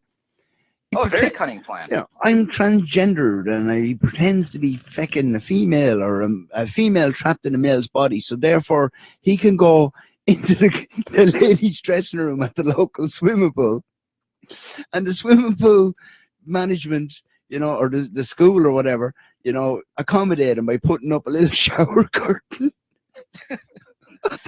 Yeah, for those not familiar, it was a story that was sent my way earlier today as well. And it's about, a 45-year-old transgender man who still has a penis. And he went to college, which is, now that's a very interesting thing. He's the guy attends college. Yeah, he's a mature student. He's 45 years old, and apparently he is disadvantaged because he can't afford to have his penis slit open and turned into a vagina. So he's economically disadvantaged. You know, the Obama phone doesn't help him. So yeah, that's what the guy's doing. And the only reason it became a complaint, I guess there was no complaint with him showing his tallywhacker to college girls, was because the swimming facilities are actually used by children. And here's this guy walking around with his dick out in front of 4, 5, and 6-year-old girls. Yeah, it is. It's totally, you know, sick, man. And yet they have the school defending it, you know, or the college. You know, oh no, there's a law there. We'd be discriminating against them. See, there's another little brick in the wall in this, you know, trying to, you know, soften people up, or just that they get to the stage where they're hearing nothing but pedophile this and feckin' weirdos wanting to be with children, and you know, it's like everything else, man. I think they're just working on trying to wear people down. I think so. I mean, let's just say I was a pervert. Let's just assume I'm not. Okay, but let's say I was. I would be like, oh yeah, you know what? I want to change in the women's locker room and show all these women my dick. Why not? That's like a man's fantasy, you know? Preferably women, you know, we're not talking children here. We're talking, you know, over women. The age of consent, like, you know? Yeah, that'd be great. Yeah, but I can't do it. That opportunity is not available to me. But if I put on a fucking dress and say I'm transgender, I can be the biggest pervert in the fucking world. Exactly. And universities will defend me with their lawyers. Yeah. It's enshrined in law. I mean, there are one of the examples I brought early on before I got to even where I am now. Just one of the things I noticed is, I don't know what it's like in Ireland, but you know, here in America, anybody who's been to an American school can verify this at high school. Is there are any high school you go to in America, if you look at the girls' volleyball team and the girls' softball team, at a minimum, those two for sure, you will find butch dykes, lesbians, running that. Right. Okay? Wherever you go in America, butch dyke lesbians are coaches of the girls' volleyball team and girls' soccer. Soccer as well, most of the time, not as much. Yeah. But definitely softball and volleyball softball particularly has always been their domain. So if you think about this, you know, you're a middle-aged woman and you like to look at teenage girls completely naked in the shower. Yeah. You've got carte blanche. Yeah. And you'll get a job and get paid for it at the same time. Get paid for it. Yeah. Now, can you imagine if a middle-aged man showed up at a high school saying, I want to be the girls' volleyball coach. I want to take showers with the girls. They'd arrest him. They'd lock him up. Yeah. He should apply for affirmative action, you know. You should. Too many dykes getting the jobs these days, you know. Well, hopefully some pervert will actually go ahead and do that, because this has been going on forever. I mean, you can talk to people of all ages, and they will verify that, yeah, their girls' volleyball, girls' softball coach was a butch dyke lesbian. Yeah. So I wish some pervert out there would actually go ahead and sue for discrimination, just to bring it to the average person's face who's so trance-like that they don't even acknowledge this. Yeah. They don't even see this. That's how it. Yeah. Sorry, man. Okay, well, the point, they think that gays are an oppressed minority, right? Yeah. They're not an oppressed minority. They're a privileged minority. Yeah. They are the oppressors. Because it's all of us that are getting oppressed by this stuff, man. And it's like you were saying, it's the ordinary guy in the street that doesn't even see any of this going on. And they just think, oh yeah, you know, you plant a few stories in the 80s, a bit of gay bashing here, a bit of gay bashing there. All of a sudden, oh, we got to, you know, bring in some sort of laws that you can't even, you know, say something anymore, because feckin' sticks and stones will break my bones, but names will never hurt me. And that's what I was brought up with, you know. And as far as I'm concerned, you know, that's the way. That shouldn't even be legislated, but they're legislating beyond that. You know, it's, oh, I'm so upset and all this bullshit, you know. And I know some gay people, and the thing is, you know, they've been brainwashed too. They believe they've been oppressed over the ages, and that, you know, gays were locked up. It's like, no, you've been a privileged class for ages. Okay. Yeah. Well, you know, when were you oppressed? Well, what was it? The last time, I think, was when your man wrote Ballad from Reading Jail. You know, he's an Irish guy. Yeah. Would you believe I'm an Irishman? I can't remember his feckin' name. He turned up at fucking Liberty Island in customs, and he had nothing to declare except his genius. Oscar Wilde. Oh, that guy. He was bent as a ram's horn, as we say over here. He was he was a talented writer, though. Yes, he was, and he's a brilliant writer, and a brilliant wit. But he was gay, and he was jailed for it. He was actually arrested, and he was put in prison. There's even, if you can go and you can find transcripts of the trial. But when he was in jail, he wrote some amazing poetry and stuff. Ballad of Reading Jail is the one that comes to my mind, you know. Yeah, and the thing I would question was, okay, we were told that he was arrested because he was homosexual, but, you know, then why didn't they arrest Francis Bacon, who kept the company of an 8-year-old boy he would take with him to court? And because that little fella was writing the Bible for him, you know. Yeah. So was he arrested because he was gay, or was he arrested because? Yeah, that's the official story. They challenged the authorities. He probably both. But the official story was he was arrested because he was gay. You can go look that up, man. It was because I'm aware of that. And I hate even using that word gay, man, because Jesus, I even remember when I went to school, gay meant happy and carefree, and, you know, everything. Well, no, that's what it meant to you. Yeah, and it still does. Well, except for when, you know, I look around me.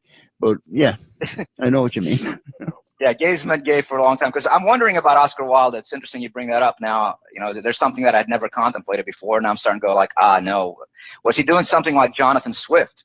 Was he exposing the corruption of the ruling classes? You know, quite possibly, because, you know, I've never seen any quotes where he would, like, look down on, you know, the useless eaters around him, right? Yeah. As opposed to, say, George Bernard Shaw, right?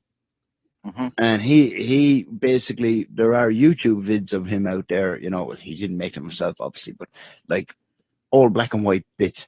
And he's like, he's on the same page as the globalists and all that. He was, you know, looked down on all the useless eaters and everything like that. He was part of all that meme, you know.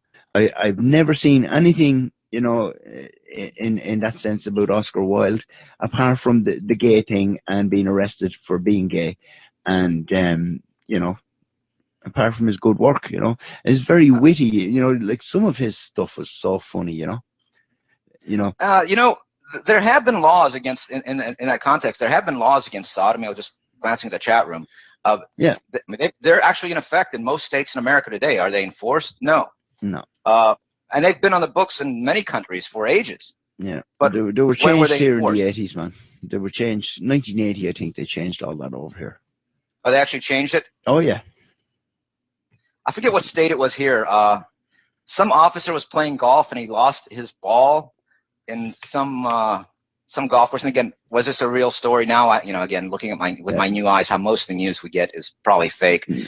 And apparently, he saw a man receiving fellatio from his wife, and this was in, I guess, like the early '80s or something like that. Yeah. And he arrested them for sodomy. He arrested him for sodomy. Did he not know his arse from his elbow? Oh no! Apparently, sodomy was defined as oral or anal copulation. Really? I didn't Yeah. know that. No. In that state. Oh, well, yeah. Well, whoever drafted that law was probably somebody who was, again, probably brainwashed by receiving Jehovah's User fellatio. manual. Like your man in those cop films. Remember all those films and all those series that you get people used to police and cops, and they're so cool and all that. Oh yeah. Police Academy. Your man giving the speech on the podium, and you're one inside underneath the podium. Oh, I don't remember that. Go back and have a look at that one, man. The only thing missing from, it mightn't have been Jewish produced, though. That's the only thing. Because it was a woman. The woman was in the podium. Let's look at one of the gayest of countries in history, which would be the British. Okay. Yeah, pretty much so. Yeah. Now, there had been sodomy laws in the books during the gayest of gay days among the gay lords of gay England. Jolly old England. So why were there sodomy laws in the books? Because they wanted to do it themselves, and they didn't want the lower classes engaging in their corruptions. They considered themselves to be above them, so it was for the others. It wasn't for them. Mm-hmm. Don't do as I do as I say. That's their law that they go by. Yep. I mean, these are the guys that wrote one of the points I brought up, and Lou, who's going to be on Renegade in the next, next hour, an hour from now, Lou will be on Renegade. He and I were just talking about this yesterday.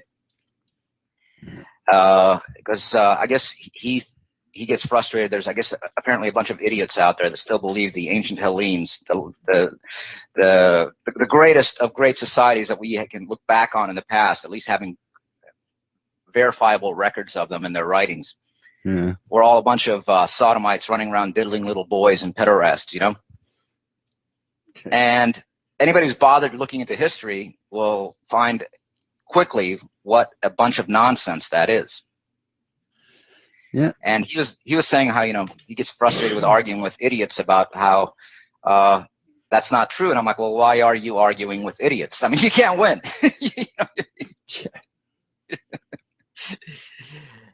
And the point in regards to that is, well, go and look at who translated all these works. Go and look at who was allowed to dig and find all this homoerotic imagery on the vases, and you got to wonder, where was all the vases representing other things? Well, only the British were allowed. Lord this, Lord that. Yeah. Elgin, Byron, all of them poofers. That was the thing, man. Yeah. And it's always been pushed as well. Even in contemporary bloody comedy shows that like the likes of Faulty Towers and whatever, you'd always have a quick return, like if they're talking about any kind of homosexual stuff, they'd go, oh, the Greeks invented that. Yeah. Do you know what I mean? Complete fucking, fabrication, fallacy, But that's what they push, Yeah, I don't even bother. I sometimes get letters because I guess some people are under the impression that I am a homophobe, and which, by the way, means somebody who wants to have all the gays killed in modern lexicon of America. Yeah. And phobia for me always meant fear. Yeah, just not into it, man. Yeah, exactly. I'm afraid. Yeah, you do what you want. That no, I'm not into it. Sorry, I'll continue being homophobic. Yeah, I'm fine with that. There was I get these young men writing, and you can tell they're young gay men who And most of them, I'd say probably 99% of them are probably gay because of the programming they received over their lifetime. Yeah. So, they find my work, they find me intelligent and my work very interesting, but then they're, they have that automatic reaction to the me bringing up the gay agenda, which is to automatically take the defensive because they feel like I'm attacking them. Yeah. And yet I get these long letters from them, and I feel bad for them, but they always it's kind of a conversation killer. They're like, but the ancient Greeks who you speak so highly of, they all practice. It's like, go back and listen to all my archives for 3 years. Okay, I'm not going to answer this stupid question. Yeah, it's just the complete program, which is complete bullshit. Completely. Crazy stuff, man. There was this Irish girl I used to see, and she had told me something that she never made sense to her as a kid. And until she came across my work, it all of a sudden clicked together why her mom would say this. She said one of her mom's expressions was, "Oh, he's gay as a lord." Yeah. For God's sake, there was a lad that used to be in our class, and he was Irish, right? He was born Irish, but he was English parents or whatever. So he went around with this snooty, looking down on everybody. We used to call him Gaylord. And that was before fucking gay was like, in the lexicon of, being bent or whatever, we just called him Gaylord, he's one of these lords. A Gaylord to me was one of these guys that went around, fucking doing what he liked in his fucking horse-drawn cart and having a good time all the time, Little did I know. Actually, there's many buildings that somebody had brought this to my attention in many places in America called the Gaylord, and these buildings usually have a very interesting history. Yeah.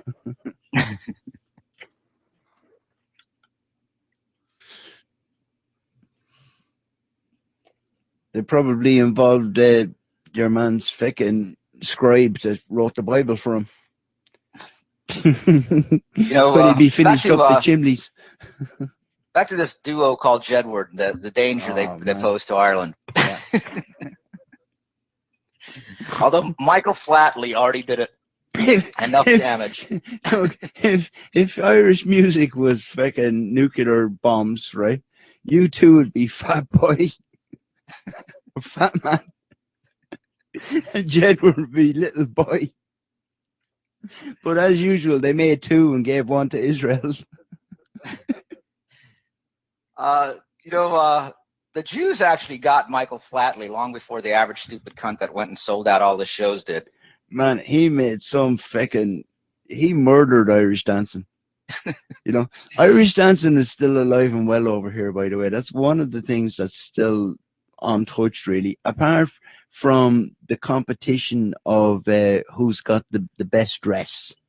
That kind of thing. So Irish dancing involves men wearing tight leotards. No, I'm talking about dancing around. No, I'm talking about girls going flamenco hats and looking gay as fuck, right? Yeah. That's what Irish dancing is? No, that's what Michael Flatley and his Jewish handlers would like the rest of the world to believe what it is. There was some Jewish comedy bit. It was a little cartoon I saw once. This is where I realized the Jews figured out Michael Flatley before, like I said, your average cunt over here did. Yeah. And what they were doing is they were doing a, have you ever been to an off-track betting house? No, I don't even know what it is. An off-track betting house? Oh yeah, betting shop. Yeah, well, in New York they have a few of them. It's called off-track betting, and basically it's this little tiny shop, not shops you want to call it that, room. There's about 4 or 5 of them in this town, and all over the country, man. Yeah, it's a betting shop, it's called. You go in and place your bets. All they have is one TV, no chairs, and people go in there and bet on horse races and watch the TV, and the people pay them out there inside the off-track betting house. Yeah.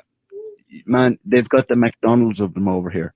You've got luxury seating, air conditioning.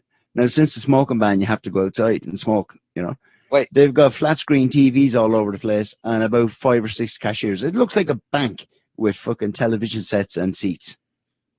And this is off track. This is in the town. Yeah, so there's no track. Seriously. Oh, yeah, this is just a betting shop. That's what they're called. The bookies. A bookies. Go to the bookies. Actually, Rio de Janeiro had a track in town, so you could actually. Well, would you believe I'm about 500, 700 yards away from a track, from a racetrack, Nace Racecourse? And there's an off-track betting shop near where you are? They're just all over the place, man.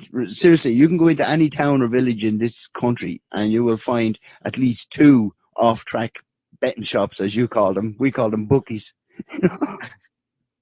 Seriously, that is really, and it's got the little books, the little pages, you know what I mean, like a post-it, a block of post-it notes, that kind of thing.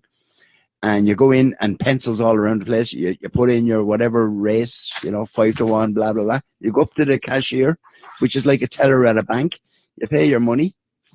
And then you sit there and watch the races. And if you win, you go up and get your money.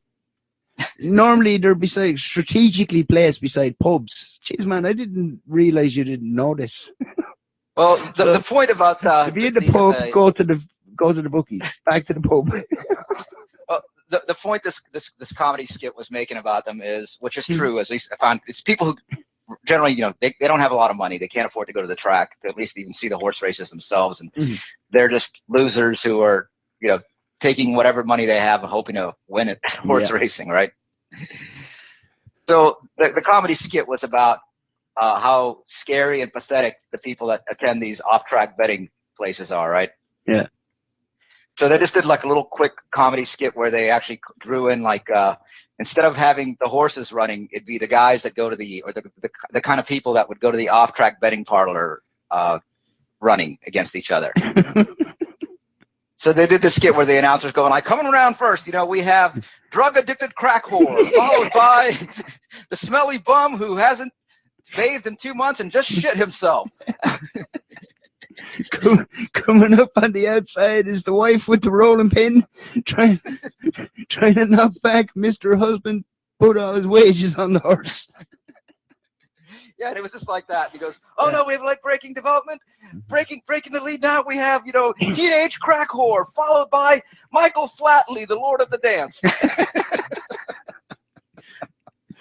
Bono fell as a fort. So that's the point I'm making. Even the Jews knew what a piece of shit Michael Flatley was back then. And they call it the sport of the kings. The fucking kings, yeah. Oh, jeez, man, that's funny. But it's funny, but it's so bloody serious. Literally, man, there are bookies all over the place in this town, and every town in Ireland. In fact, even in between towns, you have a pub and a bookie shop beside it. They're competing with the state for the lottery people. Yeah. Oh, man, to tell you, once they start doing lotteries, the country is fucked. Isn't that right? They brought in the lottery here about, I don't know, 20 years ago now at this stage. They have one every night now. This is a new one. Just every night, A weekday millions, it's called, That augments your European Friday night one, Euro Millions. Then you've got your standard Saturday night one that was always there, and then they've got a Sunday night one. Not to mention all the scratch cards. It's a complete, it's a tax on fools, as somebody said a long time ago. I can't remember who. But exactly. It's a tax on the poor. It's a tax. Exactly, man. It's a tax on the poor. That some Lord Gaylord probably coined that tax on fools. But, they treat people like fools, man, Well, who came up with the idea of the lottery? And I can't say this for sure. I don't have a document here saying that Shlomo Goldstein invented it. Yeah. There's a bunch of, it was probably, what's his name? Oh, God. Some Jew behind the whole thing. Barabbas, right? And they got a bunch of Romans to have a lottery for Jesus' garments. This is definitely a Jewish concept, the whole idea of a lottery, because this is how Jews discovered, because look, at one time Jews were actually, and rightly, oppressed and suppressed, right? Yeah. so they had to figure out creative ways to make money. I mean, there's the reason why you start going to. I've talked about this on one of my shows where you find that most brothel owners in most of Europe were actually Jewish, and Yeah. the reason was because your average woman would never take her husband's or anyone's dick in her mouth. Mm. And the Jewesses saw this as an opportunity. They're like, wow, if we give oral sex to guys, we can make a lot of money. There you go, kerching, kerching. They never look back. The same thing with the lottery. You know, it's like there's an opportunity that doesn't exist, and this is how, you know, Jews figure out to make money. They're like, okay, well, what we'll do is we'll pay them out, but we'll keep a chunk of the money for ourselves. And there you go, money. It's the same thing with the charity thing. You know, yeah, we'll set up a charity. We'll give some money to the people who this charity is going to serve, and then we keep a big chunk for ourselves. This is a Jewish concept. Mm. Being Like the middleman. the Sandy Hook one. We'll set up a few charities before the event actually takes place. Yeah. If that's true, either. If you see, it's all put out there, and they're the memes that are flying around on the internet at the moment. So it's like what you were saying earlier on. You know, you wouldn't know what they want us to think. You know, you just have to put it all into the old, you know, the old box up there, the computer, and let it all kerching out. You know. Well, I find the Sandy Hook thing very interesting because, unlike any of the other events, have you noticed this is the first time where even the mainstream alternative sources are jumping on this Ed Sheeran fake news bandwagon? Yeah. Where did this crisis actor thing come out of? It just came out popped up on YouTube about 3 weeks ago. Yes. Okay, and see, that's a huge problem with the conspiracy industry. Yeah. This was a Fed nugget. I remember somebody brought it to my attention, and I didn't jump on it. I saw it came up, and I said, like, it's kind of weird, right? But I didn't jump on it, and I thought, okay, well, maybe I'll send this to Ed's attention, you know, because it was kind of weird. It's like, where did this come from, right? All of a sudden, crisis actors showing like mall shootings, right? After all these mall shootings. Yeah. And it's funny, I sent it to Ed, and automatically he said, he looked into it for like a few minutes. He goes, this is a honeypot. Good fucking observation, man. Good observation. And you know what? Because... Yeah, go ahead. No, I'm just saying because I jumped on it as soon as I seen it.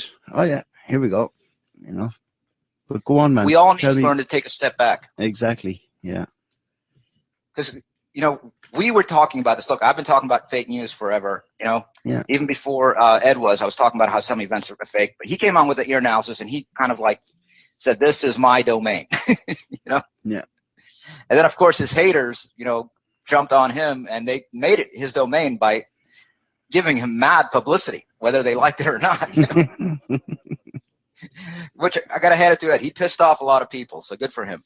Yeah. But what was his? What did he say? You know, apart from a honeypot, what did he? You know. Well, how long? He looked at it and said, "How long has this site been around? How long has this group been around?" All of a sudden, they just surfaced. Yeah, that's it. They just appeared. And if you were doing something like this, okay, if you're going to set up fake actors for fake news stories, you wouldn't put a bloody site on the internet. Yeah. Albeit masquerading as some sort of, oh, we're going to have drills left, right, and center. So here are all the actors that do the drills.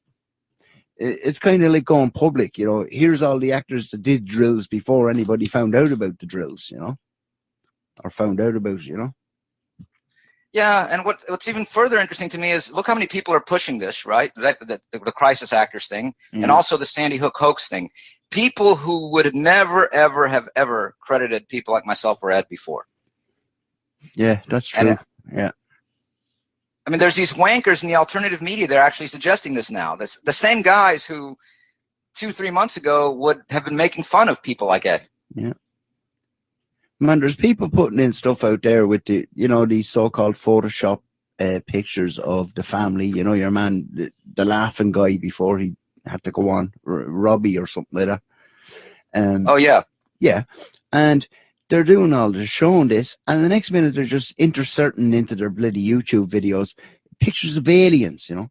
They've got the claws. Like, and you go back and then you look at and they go, they photoshopped these hands to look like claws. And I'm saying to myself, yeah, did you Photoshop the fucking hands to look like claws? Did they do it? Or is this whole thing just a fucking, psyop?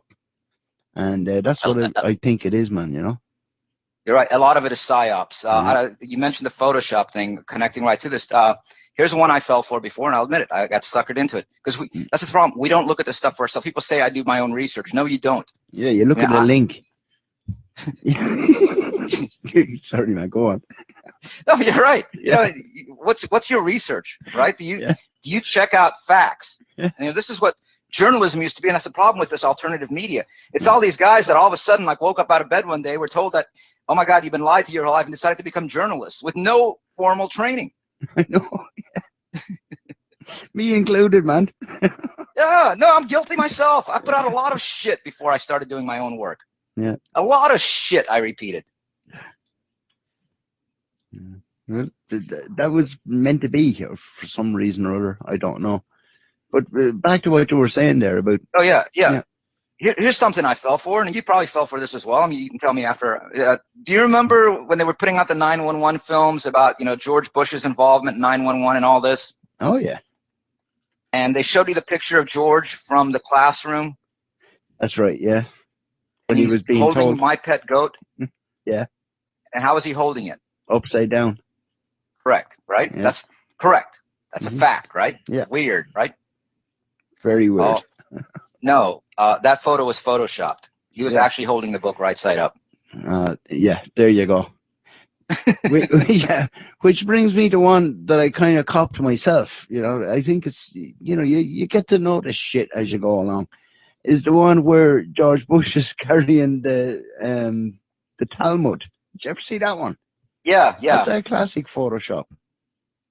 That's got to be Photoshop now to think of it, Yeah, I think I actually seen the original photo of him just walking along, coming out of not Air Force One, whatever they call the helicopter, Marine One, and he's just walking out with just himself, and then all of a sudden he's got a fucking Talmud under his arm. It doesn't even fit in right with the light and shadow, it's just ridiculous stuff, it's bad enough whatever these characters are doing, but it gets really bloody insidious when people are photoshopping stuff. It muddies the waters as well, man.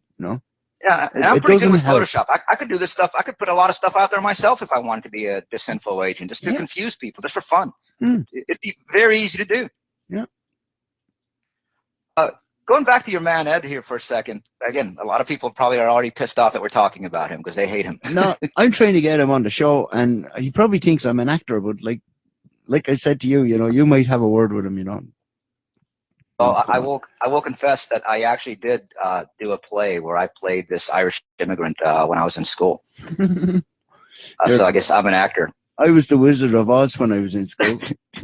My head was sticking through a chair, and all I had to say, "Who are you, Dorothy? And why do you greet me?" I was the dangerous one, and then someone pulled the curtain back, and then you get the other actor. I was just like the head. You were just the head. Oh wow, Don't you dare! You didn't get your SAG card. That wouldn't qualify you. See, No. I had a full performance. Yeah. Would you give us a bit of whiskey, love? Just a bit of whiskey. And rave reviews. Excellent. Go on anyway. Go back to Ed. I'll agree with this. Some of the stuff Ed puts out, I think it's just batshit insane. Okay, and I tell him this. This is not me, throwing him to the wolves or something like that. I tell him that when he sends me. I'm like, Ed, that's just fucking crazy. Some of the stuff, man, is just fucking wow. So one of those was there were a couple people back when I was doing these Wednesday night shows with Lee. We would we would use them as a forum to talk about all the people that are full of shit in the alternative media. Which, of course, we could have done shows for the next 25 years and still not covered everybody. Yeah. So there was this small group. Again, I'm giving them undue credit. Called the Intel Hub, and they had this character called Shepard Ambellis. And Ed was convinced this character was also Mark Dice. Right. Now, I know people who actually know both of those guys, and they are two different people. And actually, even though they might have some similarities, there's other things. Like you watch people walk, you watch like the shoulder structure. You know, Mark Dice is one of these guys. He holds his shoulders out. You know, he was a Marine at one time. Shepard is kind of like the effeminate, you know, obviously not heterosexual guy. His shoulders slunk down. You know, he's got the bad posture. So I told Ed, you know, you're crazy. These people are not the same, you know? And he was convinced that they were. But the interesting thing is, you know, Ed does the thing where he challenges people. Well, send me an earshot. Send me a shot of the two of them together, right? Yeah. Now, I know people that were there, that they actually were at this thing, and they did see both of them there. Yeah. And I've actually even seen a video myself where you see the camera passes one and then it passes the other. Yeah. So when they sent Ed the pictures to prove that they were there together, they sent a picture of the two of them in the same shot, but they photoshopped one of them into the picture. And they sent him 3 pictures where it is clear as day. You can see the Photoshop outlines. You can run filters on the image to support what your eyes are telling you. Yeah. That why would they send him 3 pictures where they actually photoshopped a guy who was at an event into the event, even though he was there? Yeah, to try to cause a fucking controversy. Yeah. This is psyops. Yeah. And someone sent me a link there one night, and it's a line of fucking bugger all nothings in suits, right? Some sort of political thing. And here's fucking Tony Soprano standing in front of them all. Did you ever see that one? No, I haven't seen that Some one. European Commission get together and all standing there. And it does look like James Gandolfi, that's his name, yeah. It is Tony Soprano standing amongst all these, you know, so-called politicians, you know. Yeah, I think that, what's going on now is that they're just throwing everything into it. You know, it's turning into a Jackson Pollock painting. There's just shit being flown all over the place. Yeah, to confuse us. They're trying to address all the points that the few, because I believe there's actually very few people that are in this alternative media that aren't completely brainwashed or not paid to do what they're doing. So they're trying to discredit anything that's come up. And I think that one of the reasons I get attacked so much is because they really, really hate what I'm doing. Because are they really going to put, you know, bring out some like guy and try to make him credible and have him start talking about butt stuff without him knowing what the hell he's talking about? Yeah. No, because he'll be discredited right away. You know, so they're having a hard time figuring out, like, how do we counteract what the Celtic Rebel's putting out? Well, that's the thing, man. You know, when I started hearing some of your stuff and going back, like just getting, you know, just out there in Radio Land, you know, listening to Rents, listening to everything, right? And all of a sudden I come across, you know, some of your stuff. And I have to say, at first, it was kind of like a breakdown of the program. It was kind of the, you know, before I actually said the Jew word, you know, the J word. It's still breaking down this bloody programming or this political correctness shit, you know, that I had to deal with in my own mind, you know. But like that, having listened to some of your stuff, I got it then, you know. And, you know, it's like everything else. Once you fucking see it, and it's there. And I can see it in all the stuff that I see, you know. So I wouldn't say you're a psyop, you know. I'm sure there's many people who think so. Well, you see, they're in denial then. Either that, or they're just being fucking paid to, you know, propagate that idea. Well, because it's in front. People paid to attack me. Yeah, but like, apart from Photoshop and whatever else, right? If something is in front of your eyes, right? Like looking at the likes of Go West, you look at a movie, or like what we were talking about earlier on, you know, you see it, and you also know what the hell they're doing and what it's there. It's just you're looking at two things, and they go together.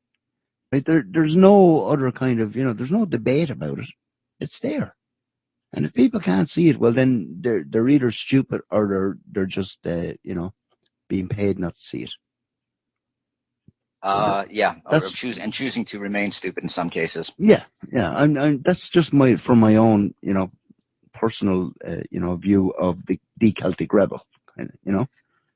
Actually, someone sent something to my attention this week, which was, I believe, was an effort to address some of the information I bring up about at least the occult practices that these people are so connected to. Which again, it's just perversion. I mean, it's really, let's get rid of the Satanist, let's get rid of the ritual stuff. Let's just call it what it is. It's perversion. Yeah. Okay, you know, like Danny Kaye wasn't molesting children because he was part of a cult that required satanic sodomy of children to engage in some ritual for some, you know, god that doesn't exist, right? Yeah. He was just he just liked to diddle children. Yeah. That's simple. He's a pervert. Yeah. And he was given the opportunity and given the money. He was being paid for it, for God's sake. You know, to propagate this thing that has been like a bloody progression. It's like an evolution. You know, that's the only evolution that I can see, is this evolution of a sickness that's, you know, getting it everywhere, you know. Oh, and what they're doing is they're perverting us. I mean, who knows what we're seeing now with the number? You know, there are actually more and more children being molested by the parents these days. Why is that happening? That's not the natural phenomenon. Exactly. This goes against nature, so that must be coming from the subliminal use of, you know, neurolinguistic programming and embedding of images within from a very early age to shape our sexual tastes and perversions. Yeah, and it even goes to packaging of food. Well, if you want to call it food, a poison that they're selling to people. They spend millions developing, you know, very subtle images. Oh yeah, they're very subtle until you can see them, you know, until you cop on and then you can see them, you know, they're there. Oh, it's amazing, especially children's cereal and things like that. They did a whole show with a Ferris Moon on the topic once. You know, there's some really perverted stuff going on in children's cereal, because the point he brought up is that cereal box for a long time had been like the television screen that children would stare at at the breakfast table. Because you put the box on it, it's got this design that basically captures the child's mind while he's sitting there eating a cereal bowl. Mm-hmm. Yeah. And every good parent, because the TV told them to, gave their children breakfast cereal. Yeah. And that's why you get a box of fucking flakes, okay? Yeah. A box of flakes for $5.68. Are you kidding me? You know? Genetically modified corn with lashings of extra iron filings from your local freaking foundry, you know? It's amazing. I don't have children, so I normally do not go down the cereal aisle. And one day I was going down there because my friend asked me to pick up a box, and I'm looking at it, I'm like, are you fucking kidding me how much they're charging for these things? You gotta look, if you've never had a child, you gotta look at the price of night nappies. You call them diapers over there. You know, all this, everything has an extra sort of, you know, 100% added on just because it's for children, for newborns, you know, because the people buy into it, because they're playing on people's natural human desire to protect their children, and they want to give them the best. And if they don't know any better, they're going to pay $5 or $10 even for a fucking, you know, a box of cereal, because the television told them. So. Yeah, and the doctor said so after sticking the needles into them. Then the television tells them the best cereal that they can give them, and the best diapers that they can buy, and all this crap cream that they can rub into them. You know, it never stops. It starts from the cradle, and you know, it keeps going on, you know, to the grave. You know.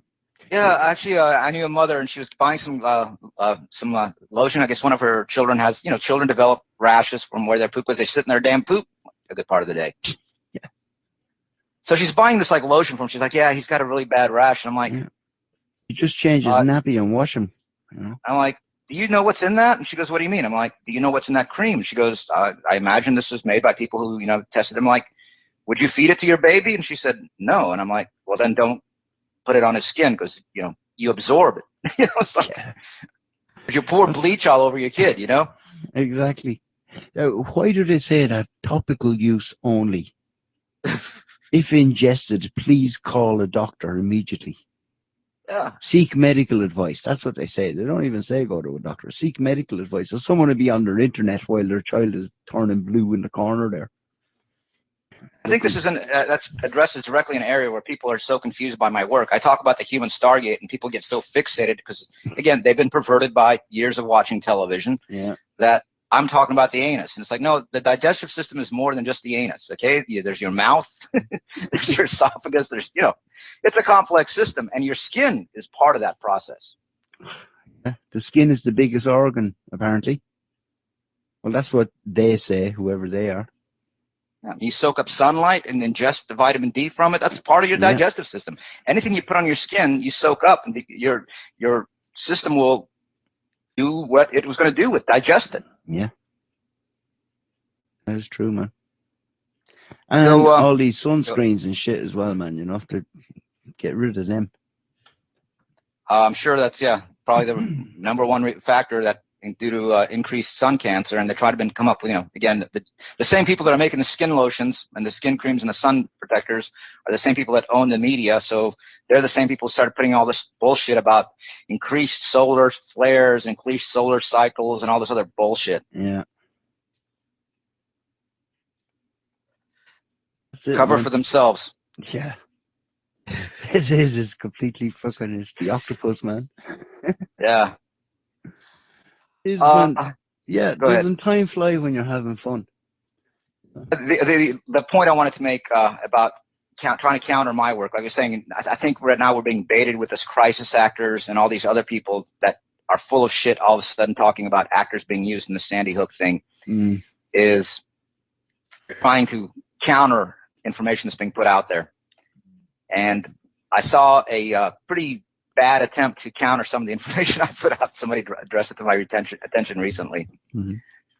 There was an article put out about an ex-gay man. Ex-gay is? He's an ex-gay? Yeah. All right. Prophylactics, probably. Well, ex-gay is actually a category of sexuality. Okay. I didn't know that one either. Oh, now you welcome to the 21st century. Okay. People that were gay and then changed their mind or were deprogrammed and are now ex-gays and no longer gay. Okay. Do they use the ladies' changing room in the pool? I don't know. Good question. Go on, man. I'm sorry. Go on. No, it's a good question. Yeah. And they pull their woolly out in front of women and get away with it and have the university spend money defending them. Good question. I'm ex-gay, man. Oh, that's all right. Oh, why didn't you say so? We were about to arrest you. Oh, God. Excuse me, sir. Were you rubbing your dick against that little boy? I'm ex-gay. Oh, okay. So that wasn't gay. You know Jimmy Savile? I do. No, go on, man. All right. So the article is that this ex-gay guy, who's now found religion, of course, because they got to connect it. That's what I'm saying. Like this Landsboro Baptist Church thing, it's a bunch of homosexuals holding the signs, death to fags or whatever. Okay. We're back to where, go on, yeah. So this guy apparently has decided to reveal what goes on in gayness to the non-gays who are, again, this sounds kind of familiar, doesn't it? The codes behind gayness and what really happens, what kind of sick occult practices gays are engaged in to the non-gays. Yeah. Not the ex-gays, the non-gays, because the ex-gays all know. So apparently he's revealed that the reason they have anal sex is to open up portals for demons to enter this world. The Spinal Tap. And right now, for anybody who's been following my work, they'd be like, they should be going like, okay, well, yeah, this is kind of suspicious. And apparently what they're now doing, and this is where the bullshit really starts to flow, is they are planning a gay orgy where, I forget, either some noble or somebody will have butt sex with somebody, and the Antichrist will be born from the recipient's butthole. Oh, God. He'll probably come down through his third eye, the pineal gland. It's going to be a shocker. It's going to be sore for whoever is volunteering for it. Yeah, I wonder who this person is. Is it Arnold Schwarzenegger who's going to be the top? Probably be Prince Charles. Oh yeah, that's right. Yeah. No, William, the Antichrist one. Yeah, well, poor old Prince Charles was passed over. Passed over on because by right he's supposed to be the king after the queen. He's the eldest and all that kind of thing, you know. Yeah, but he's too ugly. They're not going to let. They spent too much time ridiculing him. Yeah. They've built up William. I don't think it would be Charles. Yeah. We have to get He might have to. Charles' ear over the head, you know, if he hasn't looked at it already. Charles might befall an ungrateful or a uneventful accident should Elizabeth croak. Yeah. He probably will. And what's your one that's with him now? I can't think of it. She looks like a horse, though, doesn't she? But I can't remember what that is. Mr. Ed got a sex change and married Prince Charles. And by the way, if they did do that, think about how that would feed the conspiracy mills. People would make documentaries, how much money would be made off. You know, the murder of Prince Charles, the occult rituals behind it. There you go. The number of pillars that were involved. The cash registers are flying again. Yeah, man. That's the Jewish piano, by the way. The cash register. Cha-ching, cha-ching, cha-ching. Yeah. No Schwarzekis. Yes. I think the Celtic Rebel has just predicted the next round of memes. All right, so back to this article, okay? Yeah. Obviously, you can see how ridiculous it is, but that maybe it is an attempt to try to piggyback or dissuade or put out disinfo, counter to some of the information I put out. Yeah. Well, your man gives it away that exactly what this is doing, because they try to let each other know that this is bullshit in case, you know, some of them goes like, wait a minute, is this guy going off the reservation here? And they have a picture accompanying the article, and it's this ex-gay guy, and he's winking at you, right? Yeah. And behind him, and he's making this face like he's disgusted, and behind him is a fresco of the Virgin Mary, one of those frescoes that looks remarkably like a vagina. Right. So basically, it's just him saying, you know, one, he's letting people know, yeah, I'm really not ex-gay, because look, I'm making a disgusted face because I'm disgusted by vagina. And he's winking, so he's got the one-eye Popeye going there. Yeah, and he's also letting other people know that, no, this is all made up bullshit. You know, this is for them, just to, like, you know, get them wanking. Oh, my God. Man, is the sickness ever going to end? I don't know if it's going to end within our lifetimes. I'd like to think it would. Yeah. Well, it started way before our lifetime, so probably it will continue. But the only thing is that there's people, you know, that can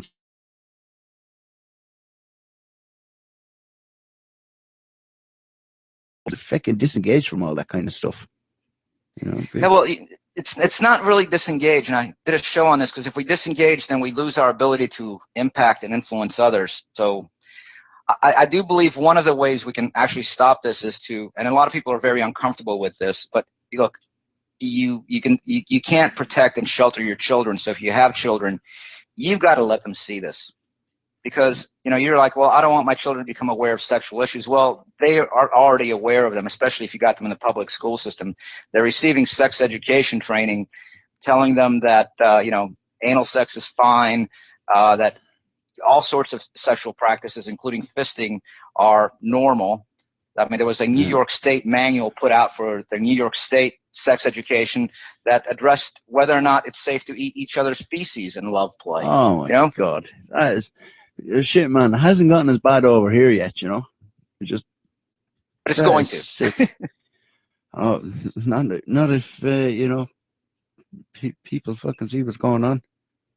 So I think we've got to teach our children that, look, this is what they're doing to you. When they're watching these children's program, if you see something inappropriate, tell me, and how to look for it. And it becomes like a game to them. And children are much more capable of seeing these things than we are. Yeah. You know, when I was putting my documentary "Don't Go West" together, a lot of the children's clips that I have came from my friend's daughter. And she explained to her, That's she right. goes, look, because my friend was concerned about this. She goes, look, if you start seeing like really weird like poop references or butt references in any of these shows you watch, because my friend didn't have time to monitor it, and she wasn't going to change her habits. She goes, just tell me, you know.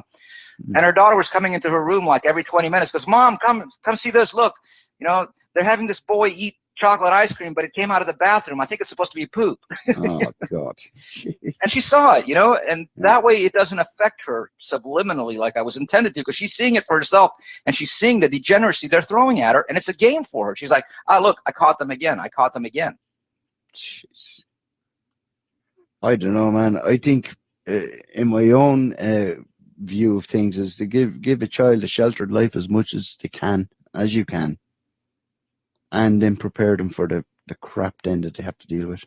Or even at least give them a good sense of, they start off with a good sense of right and wrong, but if you can sort of shield them from some of the programming and give them sort of a extra talking to instill a bit more kind of, you know, But where are you going to raise right and these what's children? wrong. Yeah, that's kind of the issue. You know, I know somebody who has a daughter, and she's hitting that age now where you look at her, and she looks like a little girl, and she's 10 years old, and you look at the 10-year-olds around her, and they look like a bunch of little tramps. Yeah, I pretty much see that myself. I have an 8-year-old granddaughter, so I can see that, you know, in the schools, you know. Yeah, now she's not, also see she doesn't have any friends. She's having a hard time, you know, because she's surrounded by people who are corrupted. Yeah, but the good thing about it is as well, though, man, I see an awful lot of other children that are like that as well. They're not going around like that. They're not in that, you know, that programming. Well, not fortunately, so far anyway. Fortunately for you, Ireland has not become as infected as the United States has. Yeah. But for an awful lot of them, man, especially the older ones, you know, the teenagers, they're really, you know, because at that stage, I think parents just don't have any kind of influence anymore. It's all the MTV and all the media and the J word and all that, you know. The Jew word, if you look at it, they're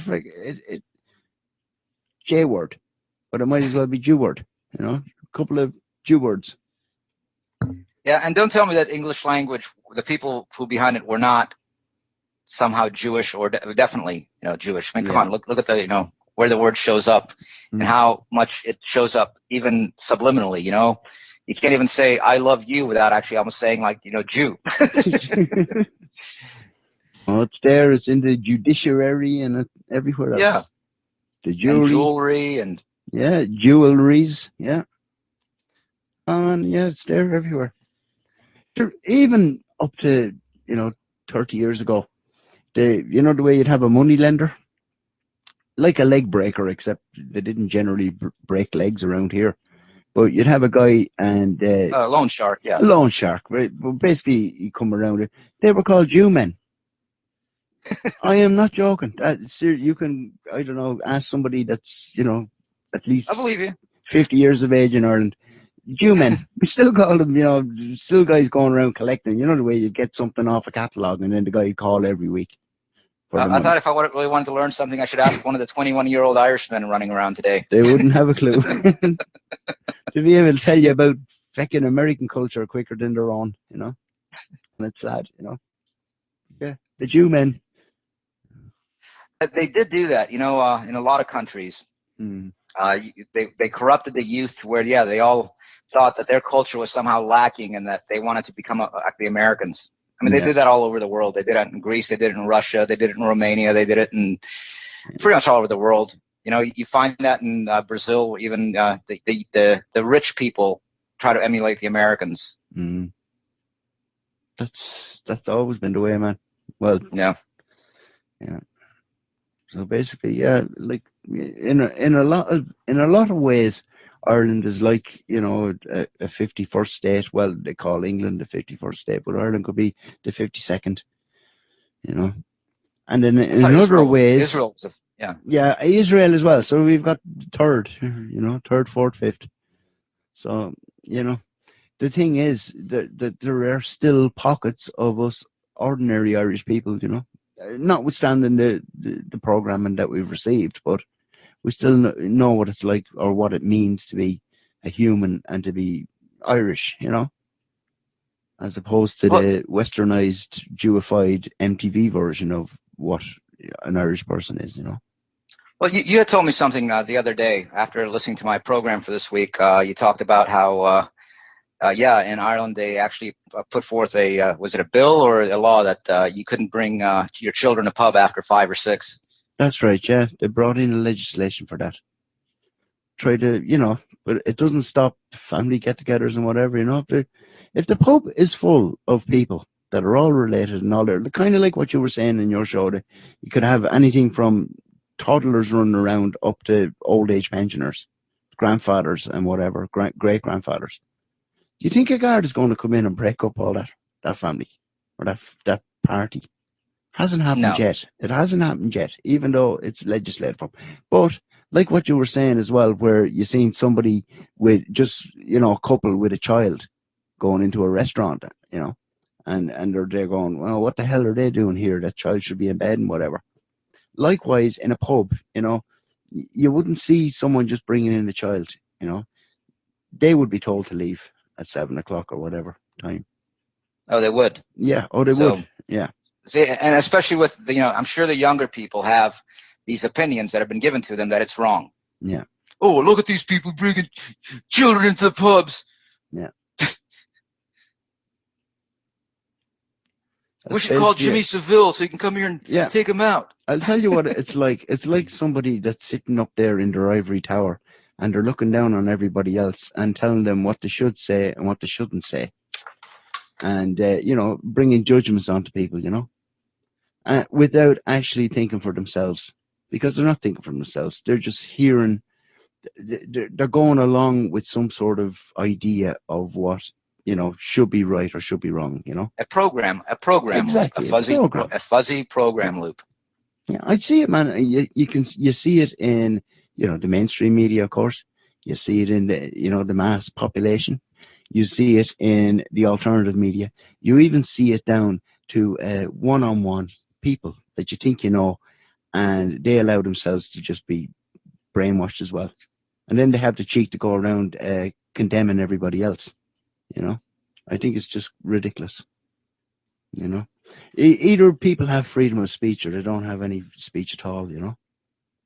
Yeah, and freedom of speech is sometimes meaningless when most people are just repeating things that have been implanted into their head, isn't it? You need the freedom of your mind. You need to open your mind and use your mind. There's lots of people opening their minds out there, but you need to, critically think and use your mind. You don't just open it. You open it and all sorts of crap goes in there, Yeah,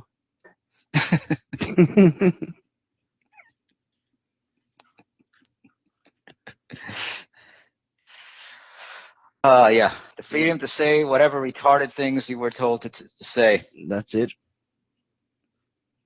Mr. Paris. Anyway, listen, Alex, man, you wouldn't believe this. This was supposed to be just a quick hour conversation. Well, you know me, it's hard for me to, Well, I tell you, if you want to stay on for another couple I'm minutes, I'm just so quiet. It's hard to get me to start talking. It is. You're terrible to drag a word out of you. Freaking terrible. But it's a part of one here. In the morning again. But I tell you what, I was thinking I'd just play a tune, and if you want to go on for the last 15 minutes or whatever, or we just finish it up, whichever you want. Actually, let's wrap it up. I want to go ahead and run. I got to go to the tobacco store and get me some tobacco before they close up. So. Well, there you go. Have you got any sort of curfews over there? Because we have curfews for drink over here. You can't go to a store and buy a drink after 10 o'clock. Oh, where I live, it's 2 a.m. Yeah. You can still go to a pub and whatever, but literally all the supermarkets off license have to be closed by 10 o'clock. Oh, no, they keep it the same which is kind of ridiculous. It is ridiculous. If you think about it. It should be so that you could buy liquor after the pubs close. Yeah. That's why they're called off license. You're on your way home from pub, you're going to have some people over, and you can't buy booze. Yeah, pretty much so. You have to buy it in the daytime. It's just another example of these. And you know what's worse? It's the people that are buying into all this. You know, see, where does it come along that one guy thinks that he can tell someone else what to do? That's what it boils down to. And that's something that's not going to go away if the Jews go away, is it? Yeah, well, that's what I'm saying. You find it among the Gentiles; they're worse because they bought into their programming. You know, somehow they think they're better than you, or they can tell you what to do. You know. No, Actually, I'm glad you mentioned this, because the other thing I need to go do, I guess I need to stop and go buy some beer, because last night I had a couple of ladies that wanted to come over and hang out at my house after pub closed, but I didn't have any beer. Oh my God! You should at least have. Did you never hear of Alex Jones's locker? Is it like Davy Jones's locker? Yeah, Davy Jones's locker. I seen that SpongeBob episode. Well, you said Alex Jones's locker. Yeah, I know. I was trying to, stop. Get yourself a bunker. Stock up on food. Get beer. Ah, the bunker. Davy Jones's locker. It's deep. Yeah, the rabbit hole does go deep. Yeah. Well, that's what I call where I stash all my extra pasta and beers. It's Alex Jones's locker. You know. Unfortunately, the only thing I have in my locker is wine. That's why I need to go get some beer. And some people do not drink wine. Yeah. Well, listen, man. Listen, it's been great having a chat with you. You know, and we went on. Likewise. Yeah. Go and get your beer, and go and get your beer and tobacco. Beer and tobacco. They're the essentials of life. You know, you'll be grand after that. You know. Oh, and cat food. Cat food. Otherwise, oh God, yeah, you can't offer the cats a glass of beer. Yeah, otherwise the place gets really noisy. But they open up a gambling joint or something, you know. Right, listen. If they could only get cats to gamble, huh? Oh, I'm God. sure there's Jew scientists working on it today. Straight out, Tavistock. Right, listen, man, go on and get your beer and tobacco, and thanks again for coming on, man. So. Oh, I enjoyed it. It was a nice impromptu discussion, man. Yeah, they're always the best, man. You know, not like a bit of a impromptu. We won't even analyze that word. We'll leave it where it is. All right. Right. But that's true. We could. I am prompt you. Yeah. See, that's confusing, isn't it? Yeah. Good point. Yeah, I am prompt. Yeah, you see, you can drive yourself mad. You'd be like your man, Nicolas Cage with 23. We'd be writing on the walls next. You know. Oh no, that was Jim Carrey. Jim Carrey. Yeah, him too. Actually, you know what? I do believe that a lot of the people in the conspiracy industry are writing on the walls now, because I think this information has, as per the plan, driven them nuts. Yeah. Does not look, man. There's no excuse. Like, you can still get paper relatively cheap. But it's not as good for film.